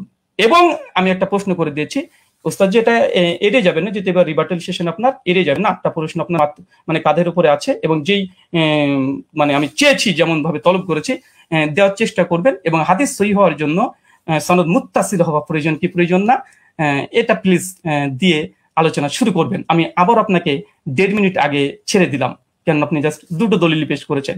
শুকরিয়া, ধন্যবাদ, জাযাকাল্লাহ খায়রান, বারাকাল্লাহ ফিকুম। জি ব্রাদার রাহুল হোসেন, আপনাকে অনেক অনেক ধন্যবাদ। খণ্ডন পর্বে আপনি আপনার প্রথম আলোচনাটি শেষ করেছেন, যথাসময়ে শেষ করেছেন এবং আগেই শেষ করেছেন। যেহেতু আমি চলে যাব খণ্ডনের দ্বিতীয় আলোচক যিনি মুফতি শেখ আলী হাসান ওসামা আপনার কাছে, এবং আপনি বললে আমি আপনার টাইমটা শুরু করে দেব। জি, একটু দর্শকদের উদ্দেশ্যে বলবো, দর্শক যারাই দেখছেন অবশ্যই প্রোগ্রামটি শেয়ার করে অন্যকে দেখার জন্য সুযোগ করে দিবেন ইনশাআল্লাহ। জি আলী হাসান ওসামা আপনার কাছে যাচ্ছি,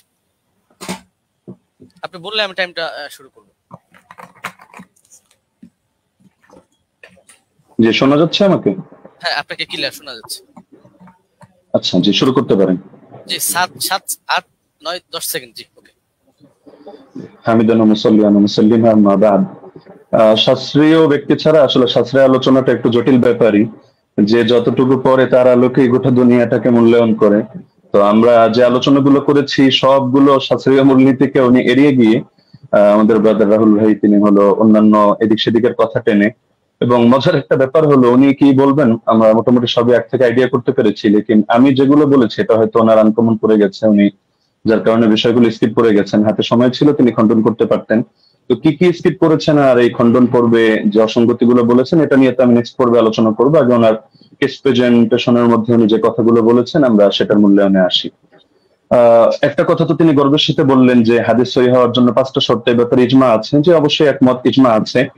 তো যার কারণে 3টা জিনিস দেখতে হয় সনদে, 2টো জিনিস দেখতে হয় মতনের মধ্যে, অর্থাৎ মূল টেক্সটের মধ্যে। আপনি দীর্ঘ 15 মিনিট নিয়ে খুব গর্বের সাথে বুক ফুলিয়ে ফুলিয়ে অনেকগুলো কিতাবের রেফারেন্সের আলোকে আপনি শুধু সনদের সৌন্দর্য তুলে ধরেছেন, একেবারে কি কি ফজিলত আছে এটা তুলে ধরেছেন, মতনের বিষয়টা স্কিপ করে গিয়েছেন, আর প্রশ্ন তো কিছু ছড়িয়ে দিয়েছেন। তো আমরা কিছু প্রশ্নের জবাব আমাদের কথার মধ্যে অটো চলে আসবে, বাকিগুলো আমরা আলোচনায় আনবো যেগুলো প্রাসঙ্গিক।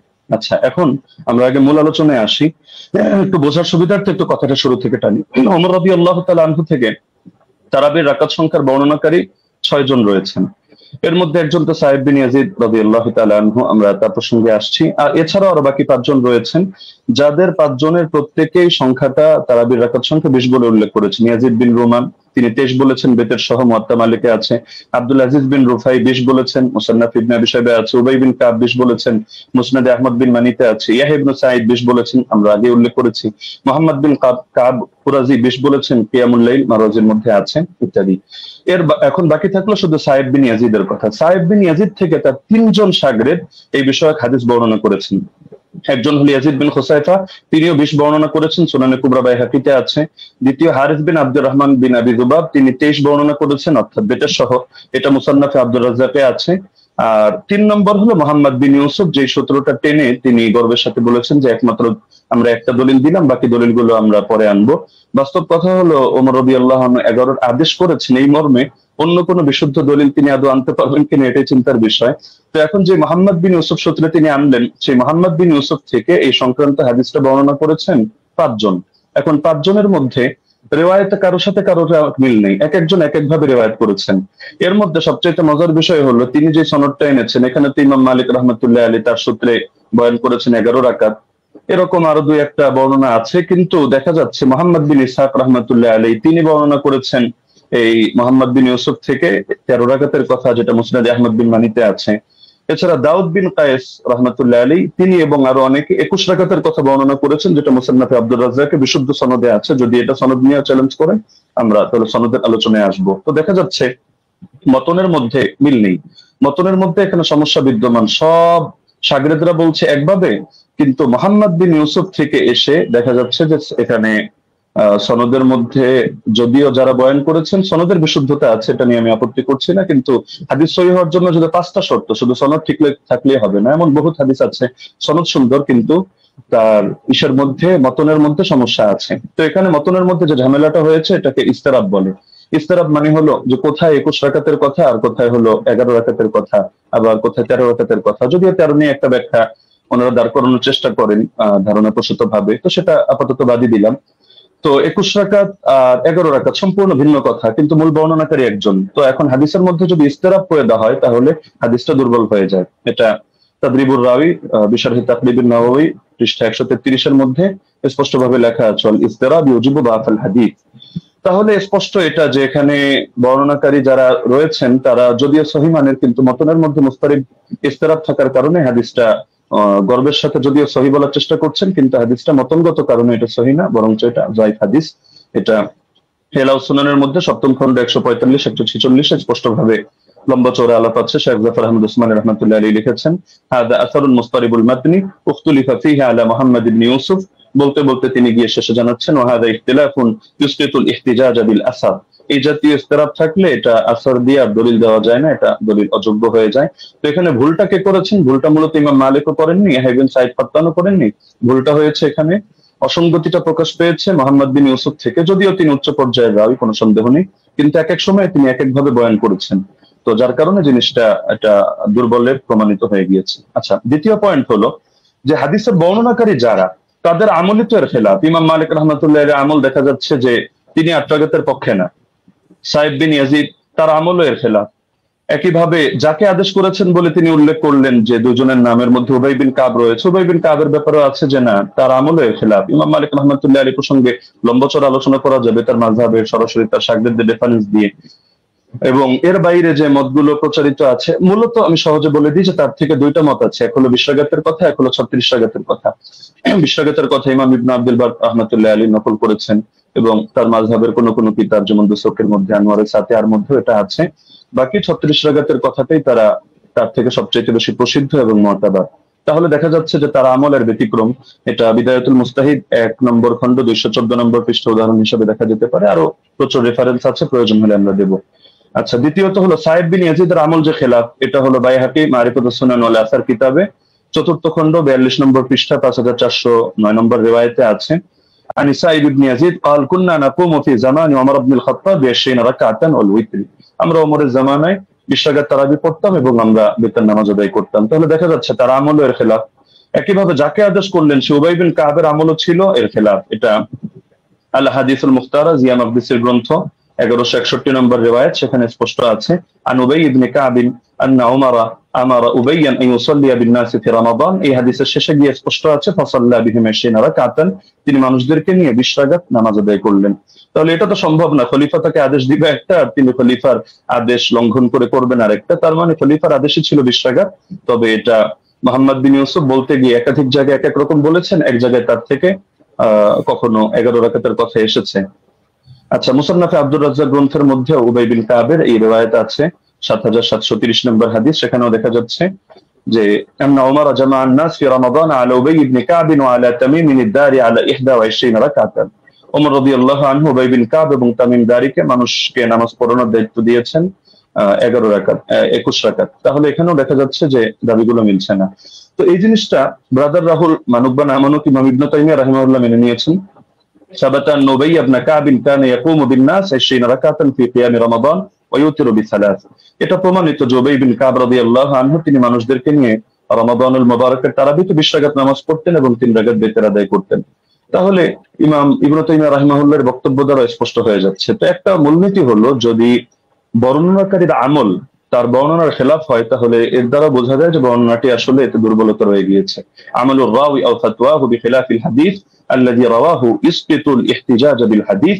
এটা আমরা যেহেতু সময় কম, আমরা শুধু রেফারেন্স গুলো দিয়ে দিচ্ছি, আপনারা ক্রস চেক দিয়ে নিতে পারেন। কাশফুল আসরার 3 নম্বর খণ্ড 63 পৃষ্ঠা, উসুলুস সারাফসি 2 নম্বর খণ্ড 5 নম্বর পৃষ্ঠা, আল কাফি 3 নম্বর খণ্ড 1354 পৃষ্ঠা, আল ফুসুল ফিল উসুল 3 নম্বর খণ্ড 203 নম্বর পৃষ্ঠা, আত তাকরীর ওয়াত তাহদীব 2 নম্বর খণ্ড 266 পৃষ্ঠা, আত তাওবীহ 2 নম্বর খণ্ড 25 নম্বর পৃষ্ঠা, ফাওয়াতিহুর রাহমুদ 2 163, কাওয়াইদ ফি উলুমিল হাদিস 202 নম্বর পৃষ্ঠা, শারহুল মানাব 661, আল বাহরুল মুহিত 3 নম্বর খণ্ড 246 পৃষ্ঠা, আল ইহকাম বিল আমিদি 2 নম্বর খণ্ড 165 নম্বর পৃষ্ঠা। এমনকি গায়রে মুকাল্লিদ আলেম শেখ ইব্রাহিম শিয়ালকুটি রাহিমাহুল্লাহ তিনিও এটা স্পষ্ট স্বীকার করেছেন ইনারাতুল মাসাবি গ্রন্থে, যেটা তারাবি শীর্ষক 29 নম্বর পৃষ্ঠায়, अगर रावी का अमल उसकी रिवायत के खिलाफ हो तो उसकी रिवायत काबिल अमल ना होगी। स्पष्ट কথা। 3 নম্বর পয়েন্ট হলো বিশ্বাঘাত তারাবির বিষয়টা তো উম্মতের তাআমুল, উম্মতের ঐকমত্যের দ্বারা প্রমাণিত। তো সুতরাং যদি আমরা তর্কের খাতিরে, এটা তো আমরা দেখালাম যে আসলে ওনার মতনের সমস্যার কারণে ওনার হাদিসটা যতই মুয়াত্তা মালিক বলুক আর যে কিতাবের নামে বলুক, কিন্তু মুয়াত্তা মালিক হওয়ার মানে তো এটা না যে প্রতিটা হাদিসের কোনো জায়গায় কোনো ধরনের কোনো অসঙ্গতি নেই, কোথাও কোনো মতনের মধ্যে ইস্তেরাব নেই, এমন কথা কেউ দাবি করার সুযোগও নেই। তো যদি কেউ দাবি করেও থাকে যে তিনি একসময় 11 রাকাত আদেশ করেছিলেন তর্কের খাতিরে, মানলেও তো ইমামরা ব্যাখ্যা দিয়ে গিয়েছেন, যেমন ইমাম ইবনে আব্দুল বার মালিক রাহমাতুল্লাহ আলাইহি ব্যাখ্যা দিয়েছেন যে এটা মানসুখ। শুরুতে হয়তো তিনি 11 রাকাতের দিয়েছিলেন, এরপর তিনি 21 রাকাতের কথা বলেছেন। এটা আল ইস্তিযকার 2 নম্বর খণ্ড 68 নম্বর পৃষ্ঠায় আছে। একইভাবে ইমাম বাজি রাহিমাহুল্লাহ তার মন্তব্য একই, আল মুনতাকা 2 নম্বর খণ্ড 208 নম্বর পৃষ্ঠা। ইমাম আদাউই, ইমাম ইবনে হাবিব তারাও বলে গিয়েছেন, যেটা হাশিয়াতুল আদাউই আলা কিফায়াতুত তালিব 1 নম্বর খণ্ড 353 নম্বর পৃষ্ঠার মধ্যে বিদ্যমান আছে। মজার বিষয় হলো এই কারণেই ব্রাদার রাহুল যে মতি পোষণ করুক না কেন, 4 মাযহাবের কেউই 8 রাকাত সুন্নাত হওয়ার ফতোয়া প্রদান করেননি। তো যার কারণে 4 মাযহাবের 4 ইমাম যখন আপনারা 20 রাকাতের মতামত দিচ্ছেন, বিশেষ করে ইমাম মালিক থেকে 2টা মত আছে, 20 আছে, 130 আছে, লেকিন এটা তো স্পষ্ট 8-এর কথা কেউ বলছেন না। এবং 8-এর নামে যেটা চালানো হয় সালাফি ভাইরা কেউ কেউ চালায়, তো সেটা প্রমাণিত না। কেন প্রমাণিত না এটা যদি চ্যালেঞ্জ করে, আমরা উনি সেই রেফারেন্স টানলে জবাবে আসবো, না হলে শুধু শুধু জবাব দিয়ে সময় বাড়িয়ে লাভ নেই। তো মূলনীতি হলো ইমাম ইবনে রাজব হাম্বলি রাহমাতুল্লাহ আলাইহি লিখেছেন তার ফাদলুল ইলমিস সালাফ আলা ইলমিল খালাফ পৃষ্ঠা 83 এর মধ্যে, فأما ما اتفق على تركه فلا يجوز العمل به لأنهم ما تركوه إلا على علم أنه لا يعمل به। ইমামরা যদি একমত হয়ে যায় যে হাদিসটা এটা তরক করা হচ্ছে, অর্থাৎ তারা কেউ এর আগে ফতোয়া দিচ্ছেন না, আমল করছেন না, তাহলে সেটা আসলে মজবুত থাকে না এবং তার মধ্যে বিভিন্ন দুর্বলতা তৈরি হয়ে যায়, সেটা দলিলযোগ্য হয় না। কারণ এটাকেও সাদ বলে। সাদ কখনো সনদের দ্বারাও হয়, কখনো মতনের দ্বারাও হয়। তিনি তার কিতাব শারহুল আলী তিরমিজির মধ্যে 2 নম্বর খণ্ড 624 নম্বর পৃষ্ঠা, এই কিতাবগুলোর নাম তো অবশ্যই ব্রাদার রাহুল শোনার কথা, এই পৃষ্ঠাগুলো পড়েছেন কিনা আমি জানি না, না হলে আপনি প্রয়োজনে এগুলো চেক দিয়ে আপনি মন্তব্য করতে পারেন। যে তিনি লিখেছেন, ওমা হুয়া শাদুল মাতনি কাল আহাদিস আল্লাতী সাহাহাতিল আহাদিস বিখিলাফিহা ওয়া আজমাআত আইম্মাতুল উলামা আলাল কওলি বিগাইরিহা। যে হাদিসের ক্ষেত্রে দেখা যাচ্ছে যে উম্মতের আলেমদের মধ্যে যারা ইমাম, তারা এর বিপরীত ফতোয়া দিচ্ছেন, সেই ক্ষেত্রে সেই হাদিসের মতনকে শাদ হিসাবে বিবেচনা করা হয়। অর্থাৎ শাদ যদি কোনো হাদিসের মতনকে বলা হয়, তাহলে সেটা সহিহ থাকে না। তাহলে দেখা যাচ্ছে যে যদি উনি পয়েন্ট বলেছেন অনেকগুলো এবং গর্বের সাথে বলেছেন, কিন্তু সবগুলো মিলে উনি সনদের আলোচনায় সীমাবদ্ধ থেকেছেন, মতনের আলোচনায় আসেননি। আমরা মতন থেকে কয়েকটা পয়েন্ট দেখালাম, আরো অনেক পয়েন্ট দেখানো সম্ভব, যে উনি যে হাদিসটা দেখিয়েছেন এটা মুস্তারিদ একটা হাদিস। আচ্ছা, এখন প্রাসঙ্গিকভাবে কয়েকটা আলোচনা করে ফেলি, যেহেতু হালকা সময় বাকি আছে। তিনি মুরসাল না মুনকাতি এটা নিয়ে একটু জ্ঞান দেওয়ার চেষ্টা করেছেন, যে এটাকে আমি কেন মুরসাল বললাম, মুনকাতি বলা উচিত ছিল। আসলে কোন জায়গায় কোন শব্দ ব্যবহার হবে, এটা পরিভাষাগুলো একটু বিস্তরভাবে পড়া লাগে। শুধু একটা তাফসীর মুস্তালাহুল হাদিস পড়েই ইমাম আল-ফাকি হয়ে গেল তো মুশকিল ব্যাপার। যেমন আমি আপনাকে প্রসিদ্ধ কিতাব যেটা আপনারা পড়েন, আন-নুকাত আলা মুকাদ্দিমাত ইবনে সালাহ 1 নম্বর খণ্ড 447 পৃষ্ঠা দেখবেন। একইভাবে আল ইবহাজ 2 নম্বর খণ্ড 339 পৃষ্ঠা দেখবেন। এবং শারহে মুসলিমের মধ্যে নববীও বলেছেন, যে আম্মাল মুরসাল فهو عند الفقهاء والأصوليين والخطيب البغدادي وجماعة من المحدثين من قطع إسناده على أي وجه كان انقطاعه فهو عندهم بمعنى المنقطع। ফকিহদের দৃষ্টিতে, উসুলিয়িনদের দৃষ্টিতে, খতিবে বাগদাদের দৃষ্টিতে এবং একদল মুহাদ্দিসদের দৃষ্টিতে মুরসালের সংজ্ঞা হলো যে সনদের মধ্যে যেভাবেই বিচ্ছিন্নতা হোক না কেন, ইনকাতা যেভাবেই হোক না কেন, এটা মাঝেই হোক আর শেষেই হোক, রাসূলের আগেই হোক আর সাহাবীর আগেই হোক, বাস সেটাকেই তারা মুনকাতি হিসেবে বলে থাকেন। তো এটা একটা তাদের ইসতিলাহগত বিষয়। তো সুতরাং এই জিনিসটা মানে মুরসাল বলা উচিত ছিল না, মুনকাতি বলা দরকার ছিল, বিষয়টা এমন না। আচ্ছা, উনি যে নিমাউই রাহিমাহুল্লাহর হাওয়ালা দিলেন আথার সুনান থেকে, উনি আরবি যেহেতু পড়তে পারেন টুকটাক, উনি তো এটা দেখার কথা যে ইমাম নিমাউই রাহিমাহুল্লাহ তিনি শুধু এতটুকুই বলেন নাই যে হাযা মুরসালুন কাওয়ি, যে হাদিসটা মুরসাল, হাদিস শক্তিশালী, বরং যে মূলনীতিটা আমরা এনেছি ইমাম ইরাকির হাওয়ালায়, যে তাবেঈ যদি সাহাবীর থেকে কোনো ঘটনা বয়ান করে যেটা তার জামানায় জারি ছিল, তাহলে সেটাকে বাহ্যিকভাবে মুরসাল ধরা হলেও কিন্তু হুকুমের বিবেচনায় মুত্তাসিল ধরা হয়। আমরা তো আলোচনা করছি শাস্ত্রীয় মূলনীতির আলোকে হুকুম প্রসঙ্গে। তো এই মূলনীতিটা আপনি যে কিতাবের হাওয়ালা দিলেন এবং মজার বিষয় যে স্ক্রিনশট দিলেন, আপনি এটাই যদি ভালো করে দেখেন টিকার মধ্যে খুঁজে পাবেন। তো দেখা যাচ্ছে আপনি একাংশ পরে তাড়াহুড়ো করে রেফারেন্স দিয়ে দিলেন, কিন্তু এটা আপনার নজরের বাইরে চলে গেল, যার কারণে নিমাউইকে আমার বিরুদ্ধে দাঁড় করিয়ে দিলেন। দ্বিতীয়ত দলিল আমাদের মাসাইল কিতাবটাকে আমার বিরুদ্ধে দাঁড় করালেন।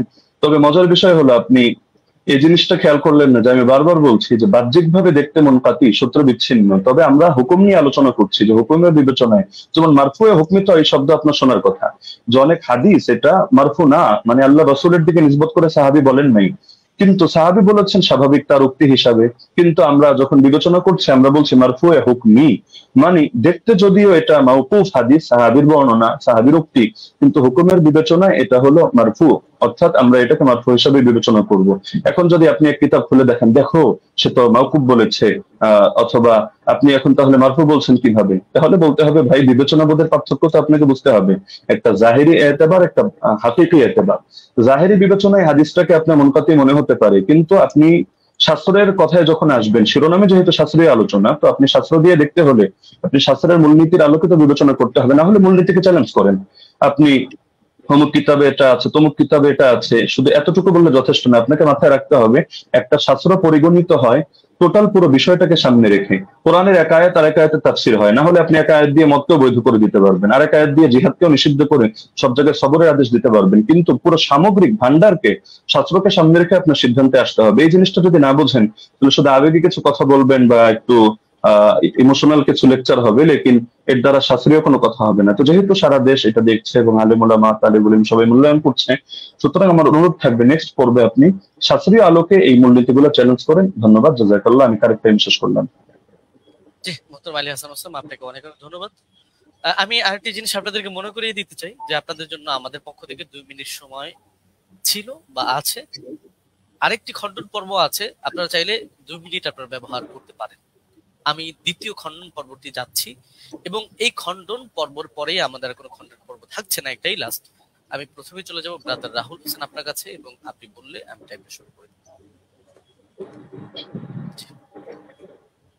একটা স্লাইড পড়েছি, স্লাইড 8 লেখা আছে, 8 লেখা আছে, দেখেন। জি, পেয়েছি। জি, স্ক্রিনে নিয়ে আসতে হবে। আচ্ছা, সময় স্টার্ট নাও। জি, সো বিসমিল্লাহ। সম্মানিত দর্শক মন্ডলী, উস্তাদজি যেটা শেষ করেছেন সেটা দিয়ে শুরু করবো। উনি বললেন যে পারলে ওসুলকে চ্যালেঞ্জ করতে। আমি চ্যালেঞ্জ করে দিয়েছি। উস্তাদজি আমার 8টা অভিযোগের 2টা পয়েন্টের জবাব দেয়নি এবং বলেছিল জবাব দেবে, এবং আমি নাকি স্বাস্থ্য সম্পর্কে তেমন না জানলে এটা সমস্যা, কিন্তু কোথায় যে সমস্যা তিনি এখন পর্যন্ত বলেননি। এটা একটা কেমন হয়ে গেল। উস্তাদজিকে আবার বলে দিয়ে ওসুলকে চ্যালেঞ্জ করেছি, একটু শুনবেন।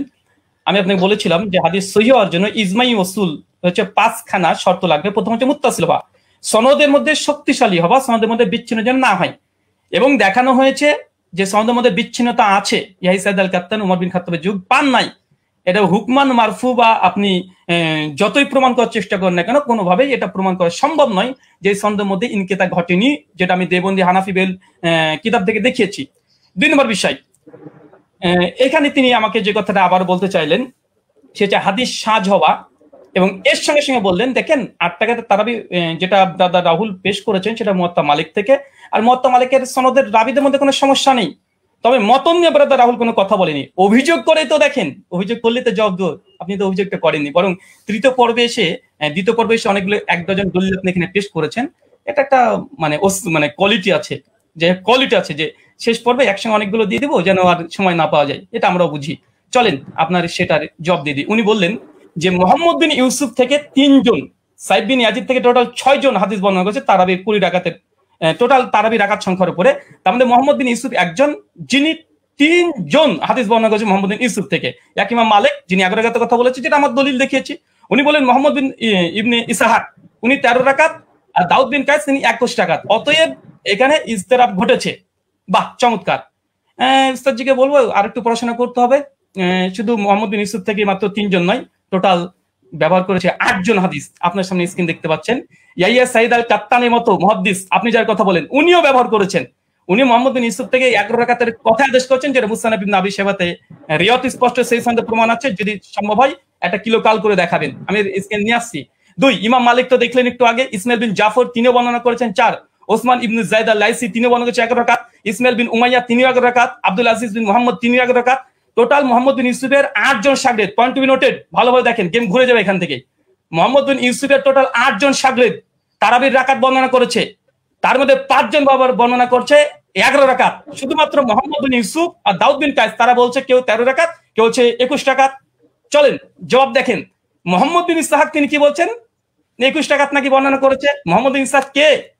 হানাফিদের বই তাজালিয়াতে শাবদার দেওবন্দি মুনাজিরের নাকি ইসলাম তাজালিয়াত শাবদার 5ম খণ্ডের 311 পৃষ্ঠায় পরিষ্কার বলছে মোহাম্মদ বিন ইসহাক ইমাম মালিক তাকে দাজ্জাল বলেছে, কাযযাব বলেছে, মিথ্যুক বলেছে। হানাফিদের নিকটে মোহাম্মদ বিন ইসহাক তিনি কাযযাব, মিথ্যুক, মানে তাদের উসুল দিয়ে হাদিস জাল পর্যন্ত বলা যায়। কেন সন্দেহ মধ্যে এই মোহাম্মদ বিন ইসহাক যিনি আছেন ইনি কাযযাব, যিনি 21 রাকাত বর্ণনা করেছে মোহাম্মদ বিন ইউসুফ থেকে। তাই মোহাম্মদ বিন ইউসুফের 5 জন শাগির্দ বলছে 11 রাকাত, আর একজন কাযযাব রাবি দেওবন্দীদের দাবি অনুযায়ী তিনি বলছেন যে না 13 রাকাত। অতএব এই হাদিস সহিহ নয়, এটা হানাফিদের উসুল প্রমাণিত। চলেন এটা যদি সন্তুষ্ট না হয়, দলিল সহ নামাজের মাসাইল 144 নম্বর পৃষ্ঠাতে মাওলানা আব্দুল মতিন সাহেব তিনিও এখানে এই 21 রাকাতে বর্ণনাকারী যিনি আছেন তার নাম মোহাম্মদ ইবনে ইসহাককে জয়ীফ এবং দুর্বল বলছে। স্ক্রিন আপনার সামনে লক্ষ্য করেন। 3 নম্বর, জাস্টিস তাকি উসমানী একটা উসুল দিয়েছে, আলহামদুলিল্লাহ উসুল দিয়েছে। উসুলকে চ্যালেঞ্জ করেন, তাকি উসমানীর উসুলকে চ্যালেঞ্জ করেন। কি বলছে দেখেন, দারসে তিনি 2 খণ্ডের 93 পৃষ্ঠা তিনি বলছেন মোহাম্মদ ইবনে ইসহাক রাহিমাহুল্লাহ মাকহুলের ছাত্র, তার সম্পর্কে পেছনে বলা হয়েছে যে তার একক বর্ণনা সন্দেহযুক্ত। তাহলে মোহাম্মদ বিন ইউসুফ যদি একাকী কোনো রিয়াত বর্ণনা করে সেটা সন্দেহযুক্ত। আর তাজালিয়াতে শাবদারে বলছে মোহাম্মদ বিন ইসহাক হচ্ছে কাযযাব, যিনি 21 রাকাতে বর্ণনা করেছে। তাই ইমাম মালিক যে 11 রাকাতে বর্ণনা করেছে এটাই সহিহ, বরং মোহাম্মদ বিন ইসহাকের 13 রাকাতে বর্ণনা এটাই সহিহ। কোথা থেকে কি দিয়ে দিয়েছে চলেন এরপর কি বলছেন। দাউদ বিন কায়েসের হাদিস দিয়ে তিনি ইজতিরাবের দাবি করেছে। ওই উস্তাদজিকে আমি প্রথম পর্বে চ্যালেঞ্জ করেছিলাম যে ইজতিরাবের সংজ্ঞা কি পেশ করবেন, আর সেই সংজ্ঞাকে সামনে রেখে এই হাদিসকে আপনাকে ইজতিরাব দাবি করতে হবে। কারণ ইজতিরাবের একটা সংজ্ঞার মধ্যে এটাও পড়ে যে দুটো হাদিস সেম সমপরিমাণের সহিহ হতে হবে, চেন অফ ন্যারেশন। মুয়াত্তা মালিকের যে গোল্ডেন চেন সিলসিলাতুল জাহাব, একটা দলিল পেশ করেন আলহামদুলিল্লাহ, এখন মতো আসবে না। আমার তো উস্তাদজি প্রথম থেকে তিনি মুনকাতে হাদিস জয়ীফ মুনকাতে দলিল পেশ করছে, একটা মুত্তাসিল পারছেন না। মুয়াত্তা মালিকের মতো একটা দলিল দিতে পারছেন না। উস্তাদজি 15-30 মিনিট শেষ হয়ে গেল, মাত্র 15টা মিনিট আছে। একটা মুয়াত্তা মালিকের মতো গোল্ডেন চেন বারবার এই মুনকাতে সনদ দিয়ে দিচ্ছেন। চলেন তারপর দেখেন দাউদ বিন কায়েসের এখানে বলছে কি যে দাউদ বিন কায়েসের ইহদা ইশরিন যে এখানে 21 রাকাতে বর্ণনা আছে। হ্যাঁ আছে। দাউদ বিন কায়েসের এই হাদিস শুধু দাউদ বিন কায়েস একা এক জায়গায় বর্ণনা করেনি, এবং দাউদ বিন কায়েস এই হাদিস আরেকজন শাগির্দ, দেখেন একই সনদ, এর ইমাম ফারাবির কিতাবুস সিয়াম 175 নম্বর হাদিস। এই 175 নম্বর হাদিসে ওমর বিন খাত্তাব তারাবি জামাত করেছে, এখানে রাকাতের সংখ্যা উল্লেখ নেই। আর এখানে দেখেন মুসান্নাফ আব্দুর রাজ্জাক উসমান সাহেব যে দলিল পেশ করেছে 21 রাকাতের, এই 21 রাকাত যদি হয়েও যায়, এখানে ওমর যে আদেশ করেছে দাউদ বিন কায়েসের বর্ণনাতে নেই। কিসের ইস্তেরাব? দাউদ বিন কায়েসের রিওয়াতে এখানে যে আদেশ করেছে, নির্দেশ দিয়েছে ওমর নাই। ওমরের জামানায় পড়তো, কে পড়তো, কারা পড়তো, কে আদেশ করেছে, ওমর কি তাকে নির্দেশ করেছে, কিচ্ছু নাই। তাই ইস্তেরাব হওয়ার জন্য মতনের মোটামুটি সরাসরি কন্ট্রাডিকশন থাকতে হয়, সরাসরি কন্ট্রাডিকশন থাকতে হয়, অথবা দুটো মতন এমন সনদ এমন শক্তিশালী পর্যায়ের যেগুলো তাকবির দেওয়া সম্ভব নয়। এখানে 21 রাকাতে যে দাউদ বিন কায়েসের 2 জন এক জায়গাতে তিনি বর্ণনা করছেন, কোন রাকাত সংখ্যা তিনি বর্ণনা করছেন না। তাই এই দাউদ বিন কায়েসের 21 রাকাতের হাদিস দিয়ে তারপর যদি ধরেনি ফর সেক অফ আর্গুমেন্ট দাউদ বিন কায়েসের হাদিসে ওমর আদেশ দিয়েছেন নাই, তাই এই হাদিসকে সামনে রেখে মুয়াত্তা মালিকের হাদিসকে ইস্তিরাব দাবি করা এটা বেলপাক লেখাকের কি। আর 2 নম্বর ইবনে ইসহাকের যে 21 রাকাতের বর্ণনা, ইবনে ইসহাকের ওই রিওয়াতে ইবনে ইসহাককে সরাসরি দেওবন্দীরা কাযযাব বলছে, দাজ্জাল বলছে ইমাম মালিকের কল নকল করে, তার দলিল দেওয়া মানে গাছে কাঁঠাল গোপে তেল। তাই দুটো জয়ীফ দলিল দিয়ে মুয়াত্তা মালিকের মতো গোল্ডেন চেন সিলসিলাতে জাহাবের পুরো অভিযোগ আপত্তি করা সনদ এবং মতনে পড়ে, এটা খুব হাস্যকর উস্তাদজি। এটা আপনাকে অন্তত হাদিস শাস্ত্রবিদ, আপনি হাদিস পড়ান শুনেছে একটা বক্তৃতাতে, কিন্তু এরকম করবেন আজকে আমি এটা ভাবতে পারিনি। আর তৃতীয়, যদিও সঞ্চালক আজকে দৃষ্টি কেমন দিয়েছে জানি না, আজকে আমাদের আলোচনাতে ছিল যে তিনি কোনো ফাতোয়া ফারাজ তুলবেন না, তিনি ওসাইমিনের ফতোয়া নিয়ে এসেছেন, ইবনে তাইমিয়ার ফতোয়া নিয়ে এসেছেন, ইবনে আব্দুল বারের ফতোয়া নিয়ে এসেছেন, স্যার মাজাহের ফতোয়া নিয়ে এসেছেন, ফাঁকা মাঠে গোল দিতে চেয়েছেন, এখানে থামানো হয়নি। যদি এরকমই হয় আমরা দোল দিতে পারি, চলে সামনে আসছে। আচ্ছা, তার মানে বোঝা গেল মোহাম্মদ বিন ইসহাকের ওই রেবাত 3 জন নাই, ইস্তাদজি 8 জন, 5 জন বলেছে 11 রাকাত আর 2 জন বলেছে 13-21, আর দুটো হাদিসই জয়ীফ হানাফি দেবন্দীদের উসুল অনুযায়ী। তাই ওটা দিয়ে ইস্তেরাব দাবি করা বেল পাকলে কাকের কি এরকম হয়ে যায়। আচ্ছা, ওস্তাদজির অভিযোগ ভিত্তিহীন প্রমাণ হয়ে গেছে। প্রথম কথা, 8 টাকাতে তারবি আলহামদুলিল্লাহ, ওটা না মতন জয়ীফ না মতন না ইস্তেরাব, কোনো কিছু নেই। এবং চ্যালেঞ্জ করেছিলাম যে মানে বিগত দিনে 1284 হিজরির পূর্বে দেবন্দী মাদ্রাসা প্রতিষ্ঠা হওয়ার আগে কোন মুহাদ্দিস হাদিসটাকে ইস্তেরাব দাবি করে বাতিল করেছে, প্রমাণ দিতে পারেনি। 8টা প্রশ্ন ছিল।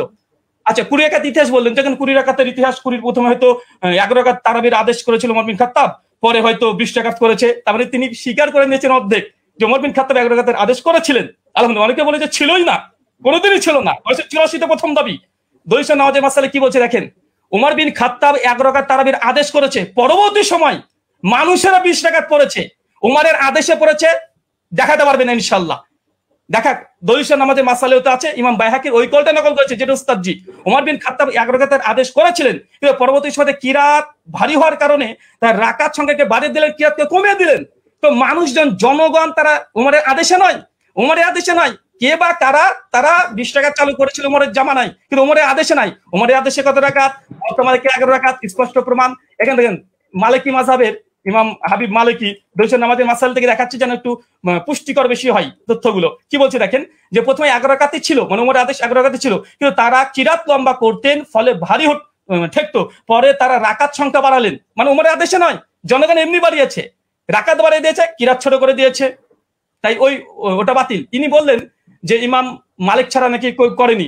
এটা আপনি দেখেন যে ইমাম মালিক ছাড়া কতজন করেছে। ইমাম মালিক ছাড়া টোটাল 7 জন বর্ণনা করেছে। এখানে আমাদের স্ক্রিন আপনারা দেখতে পাচ্ছেন। ওই দাবিটা ওসমান সাহেবের একটু হাদিসের মতন সম্পর্কে অজ্ঞতাই আছে বলবো, যদি মানে মনে করেন যে না আমি একটু বাড়াবাড়ি করলাম, তো কিছু করার নেই, একটু বলতে হবে। আচ্ছা, এখানে দেখেন, আচ্ছা ইমাম মালিক 11 রাকাত গ্রহণ করেনি, এটা খুব জোর দিয়েছে, যদি আজকে বিষয়ের সঙ্গে সম্পৃক্ত না। আজকের বিষয় ওমর কত রাকাত তারাবির আদেশ করেছে, ওস্তাদজি মুনকাতে দলিল দিয়েছে, মুত্তাসিল দিতে পারেন আলহামদুলিল্লাহ।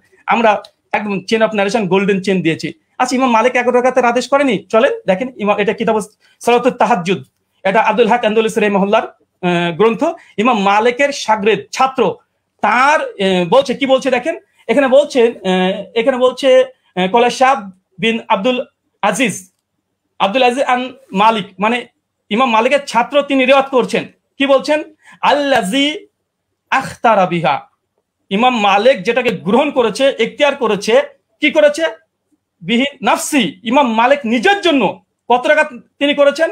তারপর তিনি বলছেন দেখেন, ফি কিয়ামে রমাজান হুয়াল লাজি জামা, ইমাম মালিক ওমর বিন খাত্তাব যার পরে জমা করেছে ওমর বিন খাত্তাব, সেটা হচ্ছে ইহিদা আশারাতা রাকাতান ওয়া হুয়া সালাতে রাসূলুল্লাহ সাল্লাল্লাহু আলাইহি ওয়াসাল্লাম। এখানে ইমাম মালিকের কথা নকল করছে, সঙ্গে ইমাম মালিকের ছাত্র। আমি এখানে ইমাম মালিকের ছাত্র ডাইরেক্ট কল, তিনি বলছেন যে ইমাম মালিক যেটা গ্রহণ করেছিলেন সেটা হচ্ছে 11 রাকাত, যেটা ছিল রাসূলুল্লাহ সালাত এবং ওমর বিন খাত্তাব যার পরে জমা করেছে, প্রথম কল। দ্বিতীয় দেখেন, এখানে হচ্ছে ইবনে কাসিমের একটা কলমে নকল করে গেছি। ইবনে কাসিম তিনি মালিক থেকে বর্ণনা করছে যে ওমরের জামানায় 36 রাকাত পড়া হতো, 36 রাকাত পড়া হতো, কিন্তু ইমাম মালিক কত গ্রহণ করেছে দেখেন, শেষে লাল দিয়ে দাগানো আছে। তারপরে হচ্ছে আক্তারা ওয়া নাফসি, ইমাম মালিক নিজের জন্য যেটা নির্ধারণ করেছে, ইহিদা আশারাত রাকাতান, কিন্তু ইমাম মালিক নিজের জন্য 11 রাকাত, মানে ইমাম মালিকের সময়ে মানুষ 36 রাকাত পড়ছে, কিন্তু ইমাম মালিককে যখন সরকার যখন চিঠি পাঠায়, এই ঘটনা বর্ণনা আছে অনেক জায়গাতেই, তারপরে তাকে যখন বললো যে নামাজের সঙ্গে কি কমিয়ে দেবো, সেই সময় মালিক বলছে তারা পড়তে থাক, কিন্তু আমি নিজের জন্য ফি নাফসি, আমার জন্য ইহিদা আশারাত রাকাতান, আমি 11 রাকাতকে আমি নিজের জন্য গ্রহণ করলাম। মানুষ কি পড়ছে দেখার দরকার নেই, ইমাম মালিককে কথা মেনে নিন। আচ্ছা, এরপরে দেখেন, আচ্ছা বদরুদ্দিন আইনি হানাফি, তিনিও উমদাতুল কারি শারহ সহিহ বুখারীতে 102 নম্বরে তিনি এই কথা স্বীকার করে নিয়েছেন যে ইমাম মালিক তিনি তার নিজের জন্য 11 রাকাতকে তিনি পছন্দ করেছিলেন, তার জামানায় কে কত পড়েছে এটা দেখার দরকার নেই। কারণ আমাদের আজকের আলোচ্য বিষয় এটা নয় যে কার জামানায় কত রাকাত পড়েছে, যদি ওটা নিয়ে ডিবেট করতে হয় আসেন পরে একটা সেশন রাখেন, অন্যদিন একটা সময় দেন, আবার আসবো, এটাও প্রমাণ করবেন ইনশাআল্লাহ ওমর বিন খাত্তাব জামানাতে 8 টাকা তারাবি হতো। আজকের আলোচ্য বিষয় ওসমান সাহেব ভুলে গেলে হবে না, ওমর বিন খাত্তাব কত রাকাত তারাবির আদেশ করেছেন, ওমরের জামানায় কে বা কারা কত পড়তো, কোন ইমাম কত রাকাতের ফতোয়া দিয়েছে, কে কি বলেছে এটা নয়, হাদিস শাস্ত্রের আলোকে ওমর বিন খাত্তাব কত রাকাত আদেশ করেছে। মুওয়াত্তা মালিকের স্পষ্ট হাদিস 11 রাকাত। আপনি ইস্তেরাবের দাবি করেছিলেন, দুমড়ে মুচড়ে গেছে আলহামদুলিল্লাহ। বরং আপনি যে দলিল দিয়েছেন সবগুলো মুনকাতে হাদিসে পেশ করেছেন, এবং আপনাকে যে চ্যালেঞ্জগুলো করা হয়েছিল, আপনাকে যে চ্যালেঞ্জগুলো করেছিলাম সেই চ্যালেঞ্জের জবাব এখন পর্যন্ত আসেনি। যে ইয়াহি সাইলাল কাত্তানের যে বর্ণনা পেশ করেছেন, কাকে আদেশ করেছে হাদিস উল্লেখ নাই। মুওয়াত্তা মালিকের হাদিস দেখেন, দুটো হাদিসকে সম্মানিত দর্শক মণ্ডলী মাইন্ড খুলে রাখেন, ফ্রেশ রাখেন, এক গ্লাস পানি খান, তারপর আলোচনা শোনেন। উনি উমারের 20 রাকাত তারাবির আদেশ যে দলিল দিয়েছে, মুনকাতে সনদ বিচ্ছিন্নতা আছে, কাকে উমার আদেশ দিয়েছে সে কথা হাদিসের মধ্যে উল্লেখ নেই। আচ্ছা, আর ওমর বিন খাত্তাব মুওয়াত্তা মালিকের সবকিছু মজুদ আছে আলহামদুলিল্লাহ। তারপরেও দেখেন কোন হাদিসটা বেশি মজবুত এবং কোনটা শক্তিশালী, কোনটা। চলেন। আচ্ছা, উনি বলছেন অধিকাংশ ওলামারা তো ইমাম তিরমিজি নকল করলেন যে অধিকাংশ আহলে ইলম তারা কত রাকাত পড়েছে, তারা 20 রাকাতের কথা বলেছে। দেখেন ইমাম তাবারি কথা নিয়ে নেন তাহলে। ইমাম তিরমিজির পাল্টা যে তাবারি কল দিয়ে তিনি কি বলছেন, তিনি পরিষ্কার বলছে, ইমাম তাবারি কথা আছে, কাসরি মিনাল আহলিল ইলম, অধিকাংশ ওলামারা, আহলে ইলমরা, মূর্খরা নয়, আহলে ইলমরা কি করেছে, 11 রাকাত, তারা 11 রাকাতকে পছন্দ করেছে, 11 রাকাতকে। এটা ইমাম কুরতুবীর কল মজুদ আছে। তো এরকম ফতোয়া যদি দিতে চাই, এরকম আপনিও দিবেন, আমিও দিব। আজকে টপিক এটা নয় যে কোন হুজুরে কত ফতোয়া দিয়েছে, জনগণ কত পড়তো, লোকজন কত পড়তো। আজকের আলোচ্য হচ্ছে উমর কত রাকাতের আদেশ করেছে। চলেন, এখানে তিনি কয়েকটা দলিল এখানে 20 রাকাতের আবার দেওয়ার চেষ্টা করেছে, আমরা সেখানে দেখাবো। বরং আমি বলবো আচ্ছা 20 রাকাতে তিনি হাদিস, আরো তিনি ঝরঝর করে 6খানা হাদিস দিয়ে ফেলেছেন, আমাদের 4টে মুরসাল। আমি সনদ দেখেন, পুরো হানাফিকে স্ক্রিনের মধ্যে রেখে দিয়েছি আপনি এই মুহূর্তে। সাইদ বিন ইয়াজিদ থেকে আবু জুয়াবের হাদিস যায়িফ, চলেন এক ঝলক দেখে দেবো শুধু, কারণ এখানে আসলামি আছে, ইব্রাহিম বিন মুহাম্মদ বিন আবি ইয়াহিয়া আসলামি, তিনি পঞ্চম স্তরের মুদাল্লিস রাবি। এবং জেদ বলেছে এ রাবিকে স্বয়ং ইয়াহিয়া ইবনে মাইন হানাফি বলে দাবি করা হয়, তিনি স্বয়ং তাকে কাযযাব বলেছেন। লাইসা বিসিকাতিন, তিনি সিকা নয়, কাযযাব, তিনি মিথ্যুক রাবি দলিল দিয়েছেন। মুস্তাজি হতাশ হয়েছি আলাইহিস সালাম সাহেব। 2 নম্বর, আবুল আলিয়ার যে বর্ণনা পেশ করছে, আবুল আলিয়ার বর্ণনা আবু জাফর রাজি জয়ীফ রাবি, কে বলেছে দেখেন এখানে নাজমুর রায়াত হাফিজ জাইলি কি বলছে, আবু জাফর মুতাকাল্লিম ফি, তিনি বিতর্কিত রাবি। কলা আলী ইবনুল মাদিনী, তিনি অনেক মানে ইস্তেরাব করতেন। কলা আহমেদ লাইসাবি কয়িন, ইমাম আহমেদ বিন হাম্বল বলছে এই আবু জাফর রাজি ইনি হচ্ছেন শক্তিশালী নয়। কলা আবু জুরা আর রাজি, ইয়াহুম কাসিরা অধিকাংশ ভুল করতেন। হাফেজ জাইলাই হানাফি, তিনি বলছেন আবুল আলিয়ার হাদিসের যে রাবি আবু জাফর, ইনি জয়ীফ রাবি, মুতাকাল্লিম ফি, বিতর্কিত রাবি দলিল দিচ্ছেন মুওয়াত্তা মালিকের সামনে। অবাক। দেখেন ইমাম আহমেদ বলছে মুস্তারিবুল হাদিস আবু জাফর রাজিকে। পঞ্চম, আচ্ছা, এবং তিনি ইয়াজিদ বিন রোমানের হাদিসটাকে তিনি আবার পেশ করলেন, মতন পরপর 3টে হাদিসকে ইরসাল বলছে। এক পৃষ্ঠাতে হানাফিদের 3টে হাদিস জয়ীফ, আর এটা আসর সুনানে স্পষ্ট এখানে লিখে দেওয়া হয়েছে। আচ্ছা, এখানে চতুর্থ বিষয় দেখেন, উনি বারবার ইয়াহিয়া সাইদ আনসারী হাদিসটাকে উনি বলছেন যে এটা যদিও মুরসাল উমরের জামানায় পায়নি। আমি এখানে 2 মিনিট নেব, যেটা পাওয়ার কথা।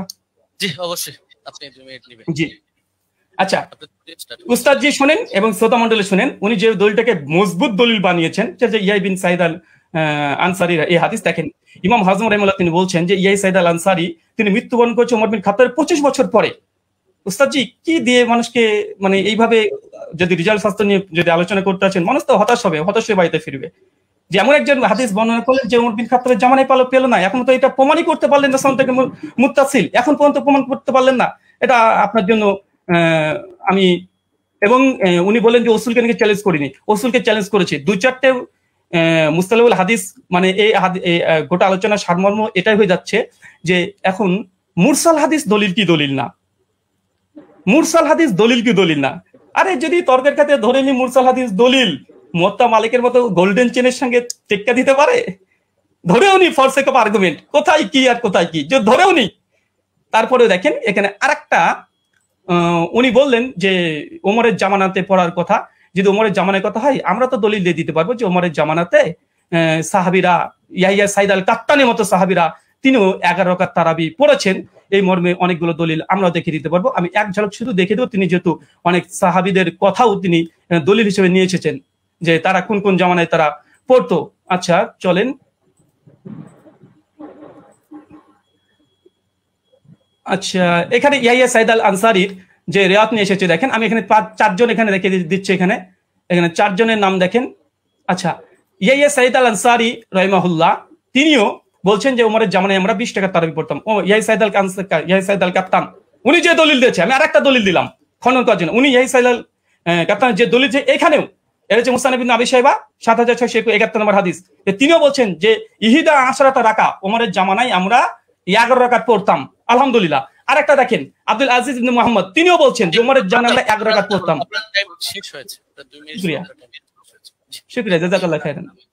অনেক অনেক ধন্যবাদ আপনাকে। আমি একটু দুঃখ প্রকাশ করে নিচ্ছি যে 2 আলোচকই আপনারা মাঝখানে কিছু আমার কাছে মনে হয়েছিল যে আপনাদের আলোচনাটা প্রাসঙ্গিক, যার কারণে ফতোয়া বিষয়টা নিয়ে আলী হাসান ওসামা আলোচনা করেছেন।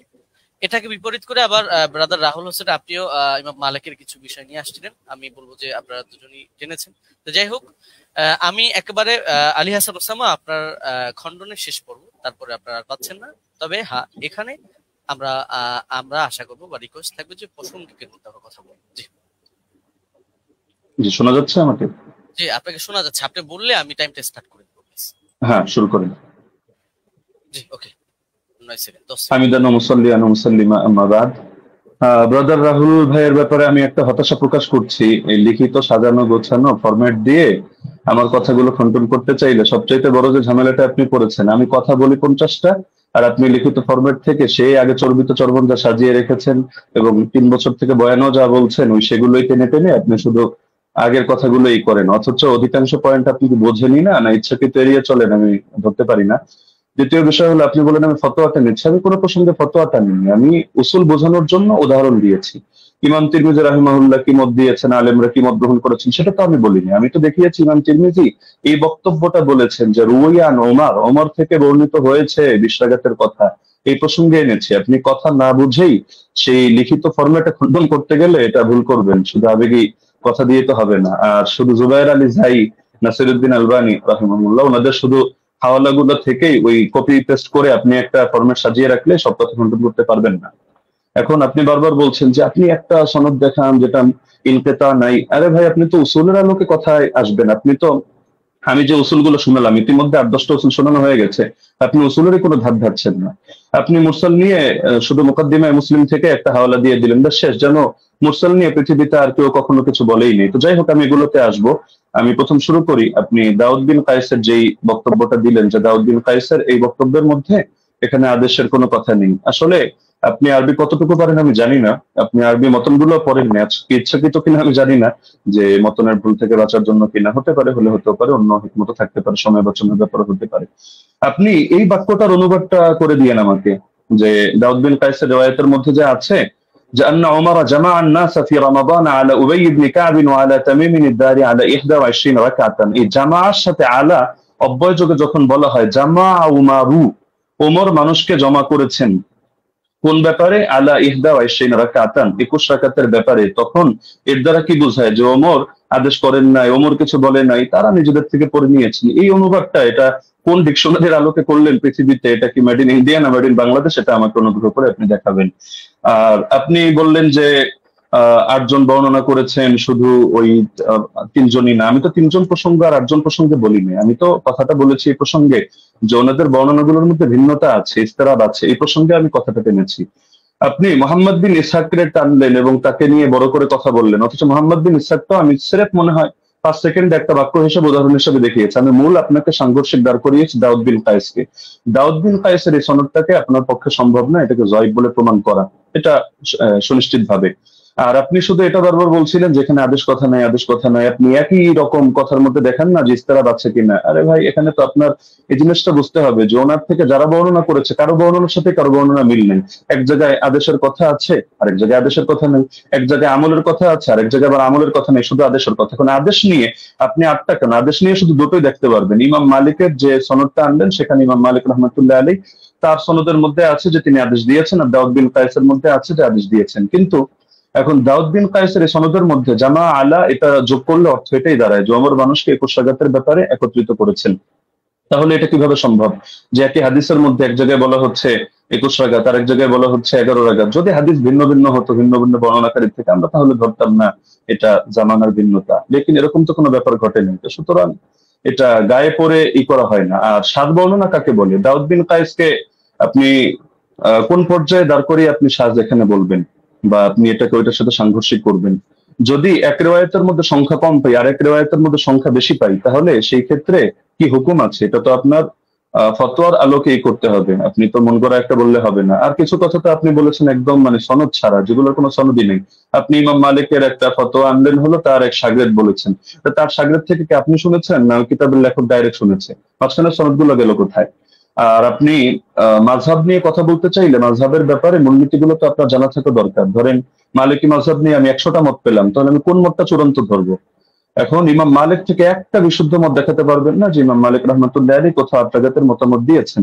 আপনি হাফিজ ইবনে হাজার আসকালানী রাহমাতুল্লাহ আলাইহি, আপনাদেরও পছন্দের ব্যক্তিত্ব, তার কিতাব থেকেও আপনারা দেখে নিতে পারেন, অথবা তার হাওয়ালা আমি হুবহু বাক্য বলে দিচ্ছি। তিনি লিখেছেন ইতিমাদুহুম ফিল আহকাম ওয়াল ফাতওয়া আলা মা রাওয়াহু ইবনুল কাসিম আন মালিক সাওয়াউন ওয়াফাকা মা ফিল মুওয়াত্তা আম লা। যে ফতোয়া দেওয়ার ক্ষেত্রে, বিধিবিধান বর্ণনা করার ক্ষেত্রে ইবনুল কাসিম যেটা বর্ণনা করবে ইমাম মালিক থেকে, সেটাই গ্রহণযোগ্য, এবং সেটা মুওয়াত্তা কিতাবের মধ্যে যা আছে তার সাথে মিলুক বা না মিলুক, এটা হলো মাযহাবের মূল ভিত্তি হিসেবে ধরা হবে। এটা তাজিলুল মানফা 4 নম্বর পৃষ্ঠার মধ্যে পেয়ে যাবেন। তো ওনার শাগরেদ ইবনুল কাসিম বলেন, ইবনে আইমান বলেন, তাদের থেকে কোথাও আপনি আত্রাগাতের দূরতম কথাও দেখাতে পারবেন না। আত্রাগাতের কথা আল্লামা আইনি যেটা এনেছেন, সৈয়দী যেটা এনেছেন, আপনি সৈয়দীটা তো আনেননি, এটা আপনার নজরে পড়ে নাই হয়তো, যে জায়গা থেকে কপি পেস্ট করেছেন। না হলে এর বিপরীতে আমি আপনাকে, যদি 100 চান আমি 100 হাওলা আপনাকে দিয়ে দিতে পারবো। যদি আপনিও বলেছেন যে আলাদা ডিবেটের আয়োজন করলে, তো ঠিক আছে, করতে পারেন। তো ইমাম আইনি বলেছেন, ইমাম সৈয়দী বলেছেন, বেসনদ কথাবার্তা কোথাও দলিলযোগ্য হবে না। তো মোহাম্মদ বিন ইসহাক এখানে ফ্যাক্টর না, আর অন্য লোক ফ্যাক্টর না। আর আপনি বলছেন যে আমরা দেওবন্দিরা গায়ে পড়ে দাবি করি মুস্তারিদ, আর কেউ দাবি করে না, কেন? আপনি তো আহলে হাদিস ঘরানার। তো আপনাদের পিস পাবলিকেশন থেকে বই প্রকাশিত হয়েছে রাসূল সাল্লাল্লাহু আলাইহি ওয়াসাল্লামের প্র্যাকটিক্যাল নামাজ কোরআন ও সহিহ হাদিসের আলোকে। এই বইয়ের 222 নম্বর পৃষ্ঠা থেকে আমি আপনাকে শোনাচ্ছি। তার শাসন আমলে, তার মানে ওমরের কথা চলছে, 11 রাকাত এবং 21 রাকাত তারাবি সালাত আদায়ের প্রমাণ পাওয়া যায়। সাহেব রাদিয়াল্লাহু আনহু তৃতীয় ছাত্র মুহাম্মদ ইবনে ইউসুফ উপরোক্ত কথাগুলোর বর্ণনাকারী। হাদিসের মূল সূত্র অনুসারে একই রাবির একই বিষয়ে পৃথক পৃথক মত প্রকাশ করা বিশুদ্ধ হওয়ার অন্তরায়। সুতরাং 20 রাকাতের অভিন্ন মত গ্রহণ করাই যুক্তিসঙ্গত।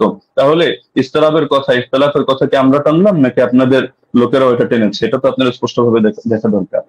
আর আপনি বারবার শুধু এই প্রসঙ্গগুলো তো এখানে অপ্রাসঙ্গিক কথা টানলে হবে না, যে গোল্ডেন চেইন, গোল্ডেন চেইন। আরে গোল্ডেন চেইন নাকি এটা ডায়মন্ডের চেইন, নাকি হলো এটা রূপার চেইন, সেটা তো আমাদের দরকার না। আমাদের দরকার হলো আপনার এখানে 5টা জিনিস তো এক রাখতে হবে। আপনি শুধু আমাদের কথা প্রসঙ্গে বলছেন যে সনদের মধ্যে কোনো ইনকিতা নাই, আপনারা প্রমাণ করেন। আরে সনদের মধ্যে তো ইনকিতা বাস্তবেই নাই। আপনি যে ইনকিতা আপনার চোখে দেখতে পাচ্ছেন, এটা আপনার পড়াশোনা কম থাকার কারণে হচ্ছে। না হলে আমি তো উসুলের আলোকে দেখালাম, উসুলগুলো তো আপনি খণ্ডন করতে পারেননি এবং সম্ভব না। তো যার কারণে সনদের মধ্যে তো ইনকিতা নেই, তো শুধু গায়ের জোরে বললে তো হবে না। তো হাদিসটা যারা বলেছে হাদিস সহিহ হওয়ার জন্য এই 5টা শর্ত, সেই ইমামরাই, এটা অন্য কোনো ইমাম না। আমি আজিব গারিব কারো নাম টানি নাই, বা আমাদের কোনো বড় হুজুরের নাম টানি নাই, তারাই এই মূলনীতিটা দাঁড় করিয়েছেন। তো সুতরাং এটাকে আপনি গায়ের জোরে অথবা চাপার জোরে বা একটা হাসি দিয়ে ফেলে দেওয়ার মতো বিষয় না। তো আবার কিছু আলোচনা টেনেছেন একেবারে অপ্রাসঙ্গিক, যেমন ওমর কাকে আদেশ দিয়েছেন। আচ্ছা, ওমর আপনাকে আদেশ দিল বা আমাকে আদেশ দিল, কাকে আদেশ দিল এটার সাথে কোন বিষয়ের সম্পর্ক? এখন রাজুলান, এই রাজুলান শব্দটা যদি এমন হয় যে পৃথিবীর কেউ কোনোদিন জানতে পারলো না যে রাজুলানটাকে উবাই বিন কাব নাকি তামিম দারি নাকি অন্য কোনো সাহাবী, এটা কি সমস্যা? আমাদের তো আলোচ্য বিষয় এটা, ওমর রাদিয়াল্লাহু আনহু তিনি কত রাকাতের আদেশ করেছেন, 8 নাকি 20? 8-এর পক্ষে আপনি যে দলিল দিয়েছেন, সেই দলিলটা মুস্তারিব একটা রিওয়ায়াত, যে রিওয়ায়াতটা গ্রহণযোগ্য না। আপনাদের কিতাবের মধ্যেই লেখা আছে যে না, এই রিওয়ায়াতটা দলিলযোগ্য হয় না। তো সুতরাং এটা তো আমাদের এখানে টেনে লাভ নেই। তার মধ্যে আরো কিছু আলোচনা টেনেছেন একেবারে প্রাসঙ্গিক, যে এমন জিনিস দেখান, এমন জিনিস দেখান, অমুকের আগে কে করেছে, তমুকের আগে কে করেছে, মাদানী রাওয়ী, সিলসিলাতুল জাহাবিয়া, গোল্ডেন চেইন ইত্যাদি। এগুলো দেখানো না দেখানো তো মূল বিষয় না। আপনি অপ্রাসঙ্গিক প্রশ্ন আমিও চাইলে আপনাকে 100টা করতে পারি, কিন্তু আমি পূর্বের অংশগুলোতে একটা অপ্রাসঙ্গিক কথা বলিনি। অতি অল্প সময়ের মধ্যে শুধু আপনাকে আমি মূলনীতিগুলো বলেছি, লেকিন আপনি যেহেতু আগে একটা ফরম্যাট সাজিয়ে এনেছেন, তো যার কারণে মূলনীতিগুলো আপনি করেননি। এই যে আবু জাফরকে নিয়ে আপনি মাঝখান থেকে কথা প্রসঙ্গে টেনেছেন, যদি আমি এগুলো মূল দলিল দেইনি। আরো মজার বিষয় হলো আপনি এমন কিছু খণ্ডন করে দিয়েছেন যেটা আমি বলিই নাই। আবার আমি যেটা বলেছি এমন অধিকাংশ পয়েন্ট দিয়েছেন বাদ দিয়ে কয়েকটা রিওয়ায়াত বললেন যে আপনি এটা বলেছেন, আমি হতাশ, অথচ এটার জবাব এটা, অথচ সেটা আমি বলিনি। তো মাঝখানে আবু জাফরকে টেনে এনেও আপনি দাঁড় করিয়ে দিলেন যে আবু জাফর এটা সর্বসম্মতিক্রমে যায়িফ, কিছু কারণও টানলেন, অথচ আবু জাফর মুখতালাফ ফিহি যায়িফ না, যদিও এটা মূল আলোচনা, প্রাসঙ্গিকভাবে বলছি, মুখতালাফ ফিহি যায়িফ না, তাকে নিয়ে ইখতিলাফ হওয়া ভিন্ন জিনিস আর চূড়ান্ত ভাবে যায়িফ হিসেবে স্বীকৃত হওয়া ভিন্ন জিনিস। আপনি যে মত টানলেন এই মতের মধ্যেও তো আপনি মিস্টেক করেছেন। দেখা যাচ্ছে আলবানী রাহিমাহুল্লাহ এক্ষেত্রে এই কাজটা করেছেন, সদুকুন এই শব্দটা বাদ দিয়ে পরবর্তী যে কথাটা তিনি ভুল করেন ইত্যাদি তার মধ্যে সমস্যা, ওই কথাটা টেনেছেন, তো সদুকুন হুকুমটা বাদ দিয়ে দিয়েছেন। অথচ আবু জাফরকে নিয়ে যদি দেখেন, ইয়াহইয়া ইবনে মাইন সিকা বলেছেন, ইবনু আবি মারিয়াম বলেছেন তার হাদিস লেখা যাবে, সমস্যা নেই, ইবনুল মাদিনী বলেছেন সে আমাদের দৃষ্টিতে সিকা, ইবনু আম্মার মাউসিলি বলেছেন সিকা, আবু হাতিম বলেছেন সিকা সাদুক সালিহুল হাদিস, জাকারিয়া সাজি বলেছেন সাদুকুন লাইসা বিমুতকিনিন, ইবনু আদি বলেছেন লাহু আহাদিসু সালিহা وقد روى عنه الناس واحاديثها عامتها مستقيمه وارجو انه لا باس به। ইবনু সাদ বলেছেন কানা সিকা, হাকিম বলেছেন সিকা, ইবনু আব্দুল বার বলেছেন হুয়া ইনদাহুম সিকা আলিমুন বিতাফসিরুল কোরআন। এগুলো আরো দেখতে পারেন আপনি তাহযিবুত তাহযিব 10 নম্বর খণ্ড 62 নম্বর পৃষ্ঠা। তো আবার তার থেকে কি কি দুর্বল বর্ণনা, এগুলো আলাদা লিস্ট আপনি পাবেন হাফেজ ইবনু আদির কিতাবের মধ্যে আল কামিল, যেটা 5 নম্বর খণ্ড 255 পৃষ্ঠা, সেখানে দেখবেন এই তারাবি সংক্রান্ত রিওয়ায়াতটা তিনি টানেননি। তো বারবার আপনি মুরসাল মুরসাল এই গায়ের জোরে মুরসাল সাব্যস্ত করে দিয়েই কথা তো শেষ না। আমরা যে মূলনীতিগুলো বললাম, আর এটাও আমরা দেখালাম যে সনদ কোথাও সহি না হওয়ার পরও সেই ক্ষেত্রে আপনার হুকুম আরোপ করে দেওয়া হয় যে এই জিনিসটা যেহেতু উম্মতের ব্যাপক আমলের মধ্যে আছে, কখনো কখনো সেটাকে আমলযোগ্য বানিয়ে দেওয়া হয়। এটা মানে ইমামদের সর্বসম্মত একটা উসুল, যদি আমরা এগুলোকে কোনোটাকে মূল ধরি নেই। আপনি তো এখানে বলতে চাচ্ছেন আপনার মূল কথাই এটা যে ইয়াহইয়া বিন সাঈদ হয়তো কোন আলতো ফালতু রাওয়ীর থেকে এনেছেন এবং হাদিসের মধ্যে একটা দুর্বলতা তৈরি হয়েছে, অথচ প্রথম ধাপের মূলনীতিগুলোর মধ্যে আমরা যা বলেছি এখানে আপনার কথাগুলো খণ্ডন হয়ে যায়। পাশাপাশি সেই জামানার আমলগুলোকে আপনি যেভাবে উড়িয়ে দিচ্ছেন যে যার যেভাবে মনে হচ্ছে আমল করেছে, লেকিন এই জায়গায় ওমর রাদিয়াল্লাহু আনহু আদেশ হয়তো ছিল না। আপনি খেলাফতের জামানা দেখেন নাই, নরেন্দ্র মোদীর জামানা দেখেছেন, এই হিসাবে আপনার এমন মনে হতে পারে যেখানে সাহাবীরা বলছেন যে সাহাবীরা আমল করতেন, কানু ইয়াকুমুন অথবা কুননা নাকুমু, আমরা আমল করতাম। তো তারা সকলে আমল করতেন আর খলিফা এখানে কিছু জানতো না, কিন্তু কোন বাড়িতে কি হচ্ছে না হচ্ছে এরকম সূক্ষ্মাতি সূক্ষ্ম অনেক বিষয় পর্যন্ত খলিফা জেনে যাচ্ছে।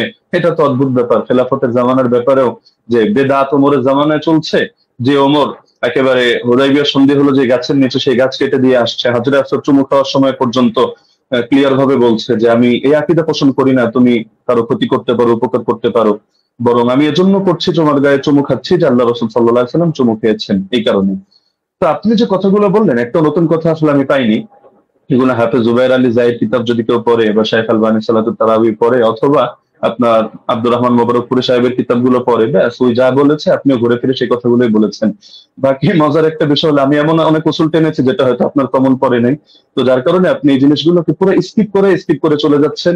তাইসিরু মুসতালাহিল হাদিস, আর এই পৃথিবীর ইতিহাসে হাদিসের ইসতিলাহ নিয়ে কি এই কিতাবটা এই মাত্র কয়দিন আগে লেখা হলো? এর আগে ১,৫০০ বছরে হাদিসের ইসতিলাহের উপরে কোনো কিতাব লেখা হয়নি। আপনি মুরসালের সংজ্ঞা দেখাচ্ছেন যে মুনকাতি হাদিস কারো মতে গ্রহণযোগ্য না। আচ্ছা কোন পর্যায়ে মুনকাতি গ্রহণযোগ্য না? খালি শিরোনাম দিয়ে হুকুম লাগিয়ে দিলেই হয়? তাহলে ঈমান ভঙ্গের কারণ যে 10টা শেখ মোহাম্মদ বিন আব্দুল্লাহ নজদি রাহিমাহুল্লাহ থেকে বর্ণিত আছে, এগুলো শিখে সবাই খারিজি হবে এভাবে যে যে জাদু করে সেই কাফের হয়ে গিয়েছে, যে কাফেরদেরকে মুসলমানদের বিরুদ্ধে সাহায্য করে, কোনো শর্ত নাই, কোনো হদ নাই, কোনো কয়েদ নাই, ভালোভাবে কাফের হয়ে গিয়েছে। তো এভাবে শিরোনাম দেখলে তো মুশকিল, এগুলোর ব্যাখ্যা তো ইমামদের থেকেই নিতে হবে। বক্তব্য যাদের থেকে নেবেন আপনার বক্তব্যের ব্যাখ্যাও তো তাদের থেকে নিতে হবে।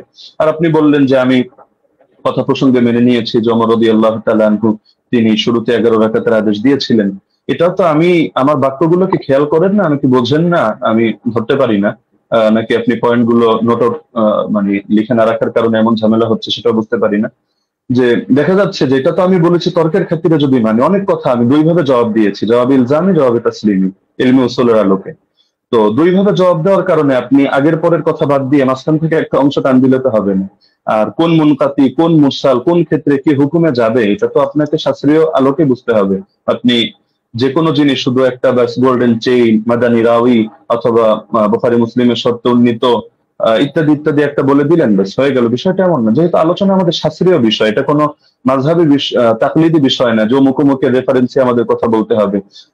ইবনে উসাইমিনের হাওয়ালায় আপনি বললেন যে আমি কয়েকটা কথা টেনেছি, ওইখানে আমি ইবনে উসাইমিনের হাওয়ালায় টানি না, শেখ সালেহ আল মুনাজ্জিদের হাওয়ালায় টেনেছি। এটা আবেগে আপনি কয়েকবার এটা উচ্চারণ করেছেন। আর এখানে আমি তার ফতোয়া দেখাইনি, আমি এখানে ফতোয়া উল্লেখ করার জন্য বসিও নাই আপনার সামনে। এখানে আমি দেখিয়েছি যে তারা সকলে বি আমরিহি, অর্থাৎ এটা যে ওমরের আদেশে হয়েছে এই বিষয়টা তারা অস্বীকার করে নিয়েছেন। তো সুতরাং মানে যে জিনিসগুলো আপনার স্পষ্ট, তো সেই জিনিসগুলোকে গায়ের জোরে তো আপনি প্রমাণ করে নিতে পারবেন না যে না এই জিনিসটা এই প্রশ্ন আমি আপনাকে ছুড়ে দিলাম, এটার জবাব দেন, ওটার জবাব দেন, ওটার জবাব দেন, না দিলে বেশ তাহলে সাব্যস্ত হলো আমার কথাই সহি। বিষয়টা তো এমন না, শাস্ত্রীয় মূলনীতি। আপনি এই আলোচনা শেষ হওয়ার পর ঠান্ডা মাথায় বসেন, আমি নতুন কোনো কথা আপনাকে ছুড়ে দিচ্ছি না, যেহেতু আপনি খণ্ডন করার সময় পাবেন না, এটা আসলে আদবের দাবি না। ছুড়লে আমি ছুটতে পারি, আপনি ভবিষ্যৎবাণী করে দিয়েছেন যে এমন কৌশল হয়তো আপনি করবেন, আমরাও বুঝি না, এত বোঝার দরকার নেই। আমার ব্যাপারে খারাপ ধারণা আপনি অযৌক্তিকভাবে রাখারও কোনো কারণ নেই। আর আমি তো আপনার মতো পুরোনো ডিবেটারও না যে এখানে ডিবেটের কৌশল খাটিয়ে আমি আপনাকে পরাজিত বা অপমানিত বা লাঞ্ছিত করতে চাবো না। আপনি আমার দিনী ভাই, মহাব্বতের ভাই। আপনি কাফের মুশরিকদের বিরুদ্ধে যে কাজ করেন আমি এগুলোকে শ্রদ্ধা করি এবং উৎসাহ দিই, দোয়াও করি। আগামী তো আমি আশা রাখি আপনি কাজগুলো কন্টিনিউ করবেন। তো সুতরাং আপনার সাথে আমার কোনো দ্বন্দ্ব নেই, কোনো ভিন্ন কিছুও নেই। আল ওয়ালা আল বারা, এই আকীদাই তো আমরা ইসলাম থেকে লালন করি। তো সুতরাং অপ্রাসঙ্গিক কথা না টেনে আপনি মূলনীতির আলোকে বিষয়গুলো বোঝেন। প্রয়োজনে আপনি এই ভিডিওটা এটা শেষ হওয়ার পরও লাইভ স্ট্রিমিং আপনি ঠান্ডা মতো 10 বার শোনেন, 20 বার শোনেন, প্রয়োজনে মুজাকারা করেন। কোন ভুল যদি আপনার কাছে মনে হয় আপনি স্বীকার করে নেন, সমস্যা নেই। আর যদি মনে হয় না ভুল না আপনারটা সঠিক, ঠিক আছে, আপনি স্থির থাকেন। বাকি সারা দেশ তো দেখছে, তারা বিষয়গুলো সঠিকভাবে বিবেচনা করবে। আমরা তো এখানে কোনো বিচারক নির্ধারণ করে বসিনি। তো যার কারণে পুরো দেশ এটা কমন সেন্স দিয়ে বিবেচনা করবে। জাযাকাল্লাহ। আমি সেকেন্ড সময় অতিরিক্ত নিচ্ছি। জি, মুফতি আলী ওসামা, আপনি চাইলে 2 মিনিট ইউজ ব্যবহার করতে পারতেন, আপনাকে আপনি করেন। ব্রাদার রাহুল বলেন। যে আমাদের খণ্ডন যে 2টি পর্ব ছিল, 2টি শেষ হয়েছে। এখন আপনারা শুধু 5 মিনিট করে সময় পাবেন। এটা হচ্ছে রিভিউ পর্ব, সংগ্রহ পর্ব। এই পর্বে আপনারা 5 মিনিট করে আলোচনা করতে পারবেন। নতুন কোনো তথ্য আপনারা অ্যাড করতে পারবেন না এই পর্বে। হ্যাঁ, আমি ব্রাদার রাহুল হোসেন আপনার কাছে যাব এবং আপনি বললে আমি আপনার টাইমটা শুরু করব। জি, শুরু করুন। জি, সো বিসমিল্লাহ। তো শেষ থেকে শুরু করি। ওস্তাদ জি বারবার কয়েকবার অভিযোগ করলেন বারংবার যে আমি জুবাইর লিজাই আর আলবানির বই পড়ে এসে বসে পড়েছি। কার বই থেকে ইলম নিয়েছি? সালাফদের থেকে তো আমরা ইলম দেবো, তাই তো? আলেমদের কাছ থেকে, কোনো জাহেলের কাছ থেকে তো নিইনি, তাই না? আমি তো আপনাকে বলতে পারি যে মৌলানা আব্দুল মালিক সাহেবের বই থেকে ঢের প্রমাণ দেখেছি। তো তার কাছ থেকে জ্ঞান নিয়েছি, আপনার কাছ থেকে জ্ঞান নিই। বিভিন্ন জায়গা থেকে জ্ঞান নিই আমি। জ্ঞান আমার উপরে এলহাম আসবে না, এটা অন্তত আপনি মানেন যে আমার প্রতি এলহাম আসবে না। আলেম ওলামাদের বই পড়েই আমাদের এখানে আসছে, এসে আলোচনা করা। এখানে তো এতরাজ করার অভিযোগ মানে কেমন বুঝলাম না। 2 নম্বর, তিনি বললেন যে আমি নাকি এমন কিছু অভিযোগের জবাব দিয়েছি, যেহেতু আগে থেকে স্লাইড তৈরি করে রেখেছি, এই জন্য নাকি আমি তাল হয়ে ফেলেছি। আমি অবাক হয়েছি, যে ভাবলাম যে ওস্তাদ জি হয়তো অনেক কিছু মানে একদম ইলমে হাদিসের অনেক কিছু নিয়ে আসবে। এসে আমি অবাক হয়েছি, না, কিছুই নিয়ে আসেনি। একটা মুত্তাসিল সনদই পেশ করতে পারেনি। তার জন্য আমি অনেক কিছু ভেবে অনেক কিছু রেডি করে গেছি। দুর্ভাগ্য যে আমি যা রেডি করেছি তার 30% দলিল দিতে পারিনি। আমি একদম নিশ্চিত, আমি যদি আজকে ওসামা যে উস্তাদজির মানে ওসমার জায়গাতে থাকতাম, উস্তাদজির পক্ষে থাকতাম, তাহলে আমি এর চাইতে ঢের দলিল লাগাতে পারতাম। ঢের দলিল লাগাতে পারতাম। আমার কাছে 20 টাকার পক্ষে আরো অনেক দলিল ছিল, অনেক দলিল, কিন্তু উস্তাদজি দিতে পারেনি, না দেয়নি, না কি আমি বুঝলাম না। তো যাই হোক, সেটা একটা আলাদা বিষয়। এখানে লাস্টে তিনি ঘুরে দিলেন যে এটা ইনকেতা কেমন ইনকেতা? জি, আপনার চেয়ে তো অনেক বড় বড় উস্তাদজিরাই তো আমাকে শিখে দিয়েছে এটা ইনকেতা। যেন দলিল নামাজে মাসাল বই তো দেখালাম, তিনি ইনকেতা স্বীকার করে নিয়েছেন, মুরসাল স্বীকার করে নিয়েছেন। জাফর আহমদ উসমানী বলছে মুরসাল, ইনকেতা আছে, বিচ্ছিন্নতা আছে। আমি আপনার পরিষ্কার চ্যালেঞ্জ করেছি, জবাব আপনি এখন পর্যন্ত দিচ্ছেন না। যে হাদিস সহিহ হওয়ার জন্য 5টা শর্ত। প্রথম শর্ত, হাদিস মুত্তাসিল হতে হবে। হাদিস কি মুত্তাসিল না, বিচ্ছিন্ন ঘটেছে, ওলামারা স্বীকার করে নিয়েছে। আজ যদি আপনি অস্বীকার করতে চান, জনসাধারণ দেখছে, এমন খেয়ানত অন্তত করাটা উচিত নয়। যেখানে আমাদের মৌলানা আব্দুল মালিক, আব্দুল মতিন সব স্বীকার করে নিয়েছে ইনকেতা ঘটেছে, আর আপনি এসে বলছেন যে ইনকেতা ঘটেনি, ইনকেতা ঘটেছে, তারা মূর্খ। এখন মৌলানা আব্দুল মালিক মতিনকে যদি মূর্খ বলতে চাই, বলতে পারবে, তবে আমি বলতে চাই না। 3 নম্বর, তিনি বললেন যে দাউদ বিন কায়েসের হাদিসের জমা হওয়ার কথা আছে, ধরে নিলাম, আচ্ছা আছে, জমা হওয়ার কথা আছে। আচ্ছা ওস্তাদ জি, এটা কি ইনসাফ? মোহাম্মদ বিন ইউসুফ থেকে টোটাল 8 জন বর্ণনা করছে তারাবি রাকাত, 5 জন বর্ণনা করছে 11 রাকাতের পক্ষে, 6 জন, আর মাত্র দাউদ বিন কায়েস বলছে 11 রাকাত। তাহলে 7 যদি হয়, কোনটা হবে? দাউদ বিন কায়েসের বিরুদ্ধে মোহাম্মদ বিন ইউসুফের 5 জন শাগিরদ আছে। এই 5 জনকে উড়িয়ে দিয়ে দাউদ বিন কায়েসের হাদিসটা আপনি গ্রহণ করতে চাচ্ছেন? এটা কোথাকার রাসূল, একটু আমাকে জানিয়ে দিবেন।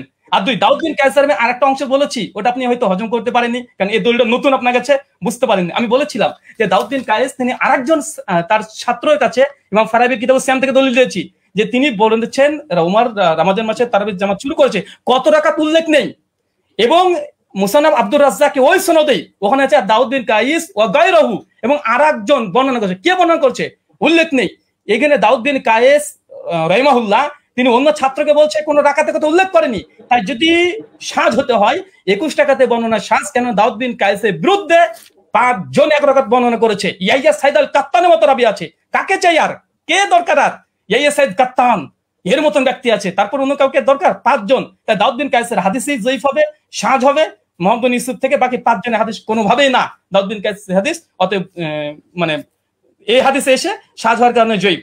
প্রথম কথা। এখানে বলছেন যে ইমাম মালিক থেকে নাকি আমি প্রমাণ পেশ করতে পারবো না যে ইমাম মালিকের ছাত্ররা, কারণ যে মাযহাবের আমি মত বর্ণনা করব সেই মাযহাবের ইমাম থেকে দেখাতে হবে। আমি মনে ভুলে গেছেন, আপনি যে কাসেম থেকে বর্ণনা পেশ করেছেন ওই কাসেম থেকে দেখিয়ে দিয়েছি। ইবনুল কাসিম ইমাম মালিকের ছাত্র সাং বলছে যে ইমাম মালিকের যুগে 36 রাকাত হতো, কিন্তু ইমাম ইবনে কাসিম নিজে বলছে যে আমি ইমাম মালিক বলেছেন যে ফি নাফসি আমার জন্য ইহিদা আশারা, আমি 1 রাকাতকে গ্রহণ করেছি।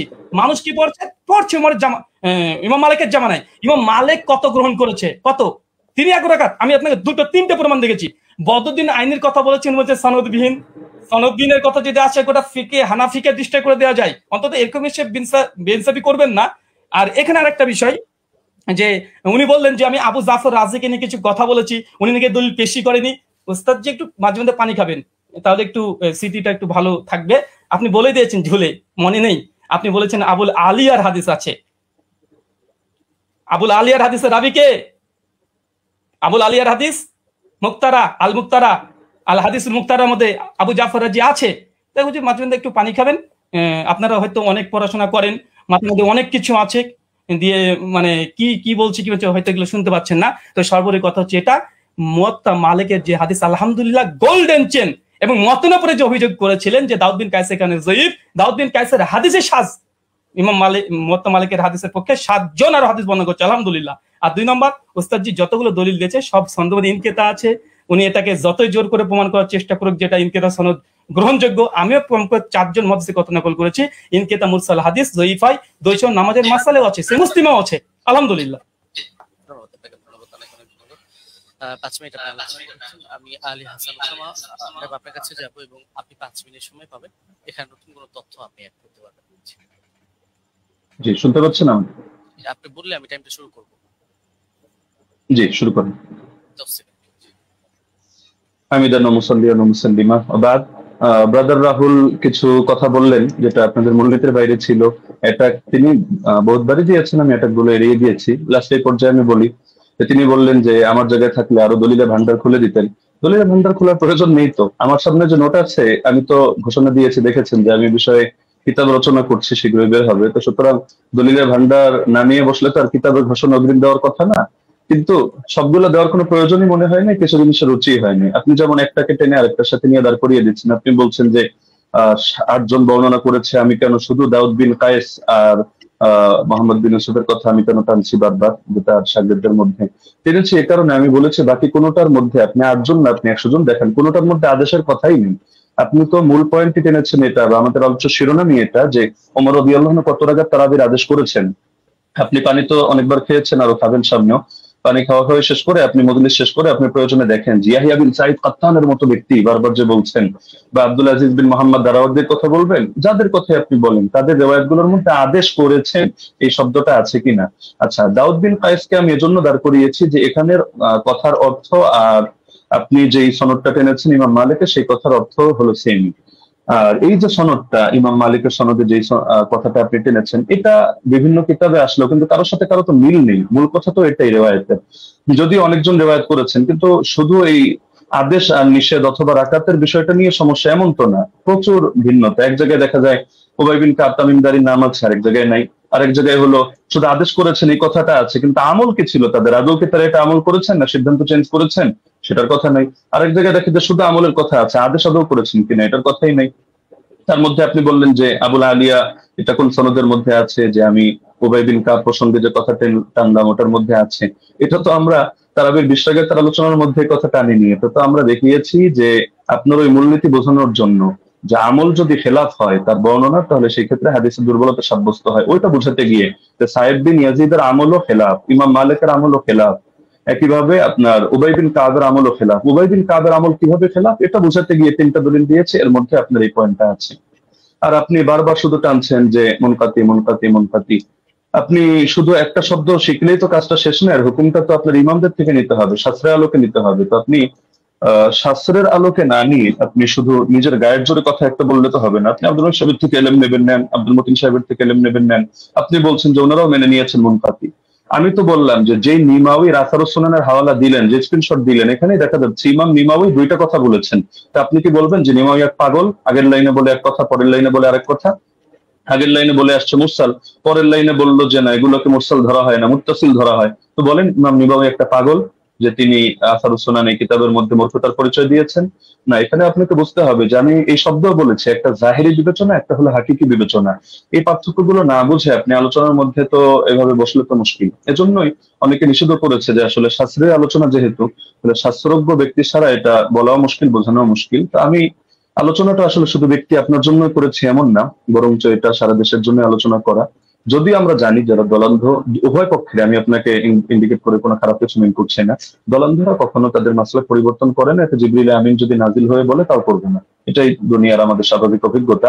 তবে শাস্ত্র বোঝার মতো যোগ্যতা যদি কারো থাকে, তাহলে আপনার আলোচনা আমার আলোচনা সবগুলো নিরপেক্ষভাবে বসে কেউ যদি বিবেচনা করে, সেই ক্ষেত্রে সিদ্ধান্ত নিতে পারবে, কোনো সমস্যার কিছু নেই। এটা নিয়ে আলাদা করে আমারও মন্তব্য করার কিছু নেই, আপনারও মন্তব্য করার কিছু নেই। মন্তব্য এটা জাতি করবে। এখন আমি যদি গায়ের জোরে একটা মন্তব্য করি, আপনি যদি গায়ের জোরে একটা মন্তব্য করেন, এটা ঘুরে ফিরে সেই চর্বিত চর্বণ কথাই হবে। এটা জাতি তারা রিভিউ দিতে পারবে, তারা আলোচনা করতে পারবে। আর আপনি ইমাম মালিক রাহিমাহুল্লাহ সূত্রে ইবনুল কাসেমের থেকে যে বর্ণনাটা আনলেন, আমি তো এটা বলেছি যে এটা নিয়ে যদি আপনি আলোচনায় বসতে চান তাহলে স্বাগতম আপনাকে। আমরা কত শত আপনার রেফারেন্স দরকার আমরা দেখিয়ে দিব যে ইমাম মালিক রহমাতুল্লাহ আলাইহি থেকে স্যার 2টা মত আছে। আমি দায়িত্ববোধের সাথে বলছি, একটা হলো 36 রাকাতের আর আরেকটা হলো 20 রাকাতের। 8 রাকাত পড়েছেন উনি, অথবা পড়াকে পছন্দ করতেন, অথবা তার মাযহাবের ব্যাপারে এটা ফতোয়া জারি করেছেন, এটা আপনি প্রমাণ করতে পারবেন না। হ্যাঁ, এখন বিভিন্ন কিতাবে বিচ্ছিন্নভাবে বিভিন্ন বক্তব্য আসতে পারে, এটা আপনিও জানেন। ইমাম ইবনুল হুমামের বক্তব্য যদি আপনি দাঁড় করান তারাবির ব্যাপারে, তাহলে দেখা যাবে আরেক ইমামের বক্তব্য দ্বারাই তার খণ্ডন হবে। তো এগুলো তো কিতাবের মধ্যে বহুত কিছুই থাকবে। শাস্ত্রের কাজই তো এটা, আপনি কিতাব থেকে কিভাবে আলাদা আলাদা করে বুঝবেন, এই জিনিসটা আপনাকে হাসিল করতে হবে।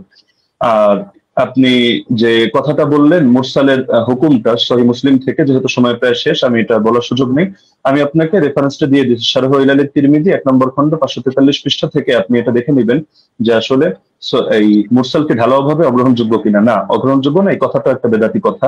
তো এটা কিভাবে কি আমি সময় নিচ্ছি না, আপনি দেখে নিয়েন শারহ ইলাল তিরমিজি থেকে। জাযাকুমুল্লাহ, উহিব্বুকা ফিল্লাহ। আসসালামু আলাইকুম ওয়া রাহমাতুল্লাহ। জি, আপনাদের দুজনকে অনেক অনেক ধন্যবাদ, এবং ব্রাদার রাহুল হোসেন এবং শেখ মুফতি আলী হাসান ওসামা। আমাদের এই প্রোগ্রামটা খুবই চ্যালেঞ্জিং ছিল। আলহামদুলিল্লাহ আমরা চেষ্টা করেছি প্রোগ্রামটি নিরপেক্ষভাবে পর্যালোচনা করার জন্য, পরিচালনা করার জন্য, এবং এই প্রোগ্রামটি আপনারা আমাকে সহযোগিতা করেছেন। দুজনেই খুব সুন্দর আলোচনা করেছেন, এবং যারাই আলোচনা শুনেছেন আমি বলবো যে আপনারা নিজেদের মধ্যে ফাসাদ না করে আপনারা অবশ্যই দলিল গুলোকে বিবেচনা করে আপনারা সেই অনুযায়ী আমল করবেন। এবং আজকে আমার প্রোগ্রাম পরিচালনার ক্ষেত্রে যারা আমাকে সহযোগিতা করেছে, আমার পরিচালনা কমিটি, আমাদের সাথে রয়েছেন সকলের সুপরিচিত শেখ মাহবুবুল আমিন ভাই, তিনি নাস্তিকদের সাথেও ডিবেট করেন, এবং আমার সাথে রয়েছেন আমাদের রিপোর্টার মোশাররফ হোসেন ভাই এবং শিহাব মির্জা ভাই সহ আরো কয়েকজন ছিলেন। সকলকে ধন্যবাদ জানাই, এবং সর্বোপরি আমি প্রোগ্রামটি শেষ করব, শুধু শেষ কথা বলবো যে আমরা সকলেই নিজেদের মধ্যে মতানৈক্যকে দ্বন্দ্ব হিসাবে না নিয়ে আমরা নিজেদের যে মতের পার্থক্য আছে সেটাকে সুন্দরভাবে বিবেচনা করে আমরা উগ্রতা না করে নিজেদের সুন্দর মন মানসিকতায় মেনে নিই। এ পর্যন্তই আমি বলবো, এবং শেষ করব। শেখ মুফতি আলী হাসান ওসামা হাফিজাহুল্লাহ এবং ব্রাদার রাহুল হোসেন হাফিজাহুল্লাহ, আপনাদের দুজনের জন্য অনেক অনেক শুভকামনা রইল। আপনারা ভালো থাকবেন, সুস্থ থাকবেন। এতক্ষণ পর্যন্ত দর্শক যারা আমাদেরকে দেখেছেন, সময় দিয়েছেন, আপনাদেরকেও অনেক অনেক ধন্যবাদ। আজকের মতো বিদায় নিচ্ছি। আসসালামু আলাইকুম ওয়া রাহমাতুল্লাহি ওয়া বারাকাতুহু। ওয়া আলাইকুম আসসালাম।